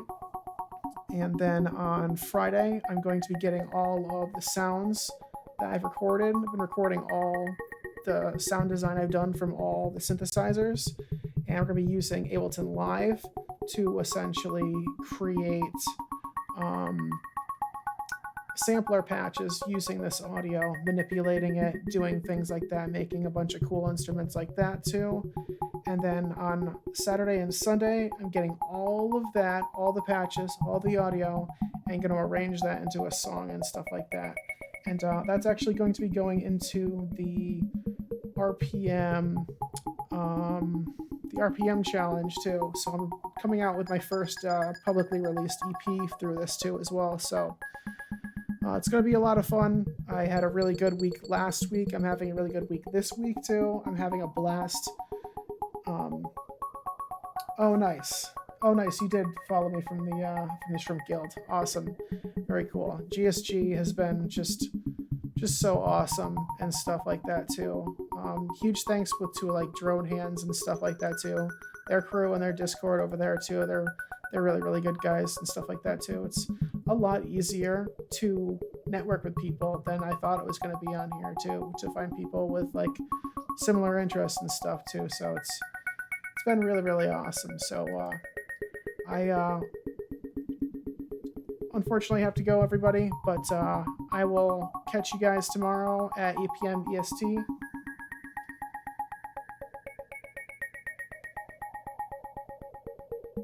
Oh, no kidding. That's cool. I was just looking at that. I'm gonna have to get a drone cat, I think. No, they're not that expensive either. I'm gonna get that orange goddamn drone cat. That's what I'm doing before I go to bed tonight. I'm getting it.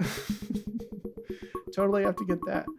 All right, guys. Later. I will be back tomorrow doing more sound design stuff. I will catch you all later. Have a good night.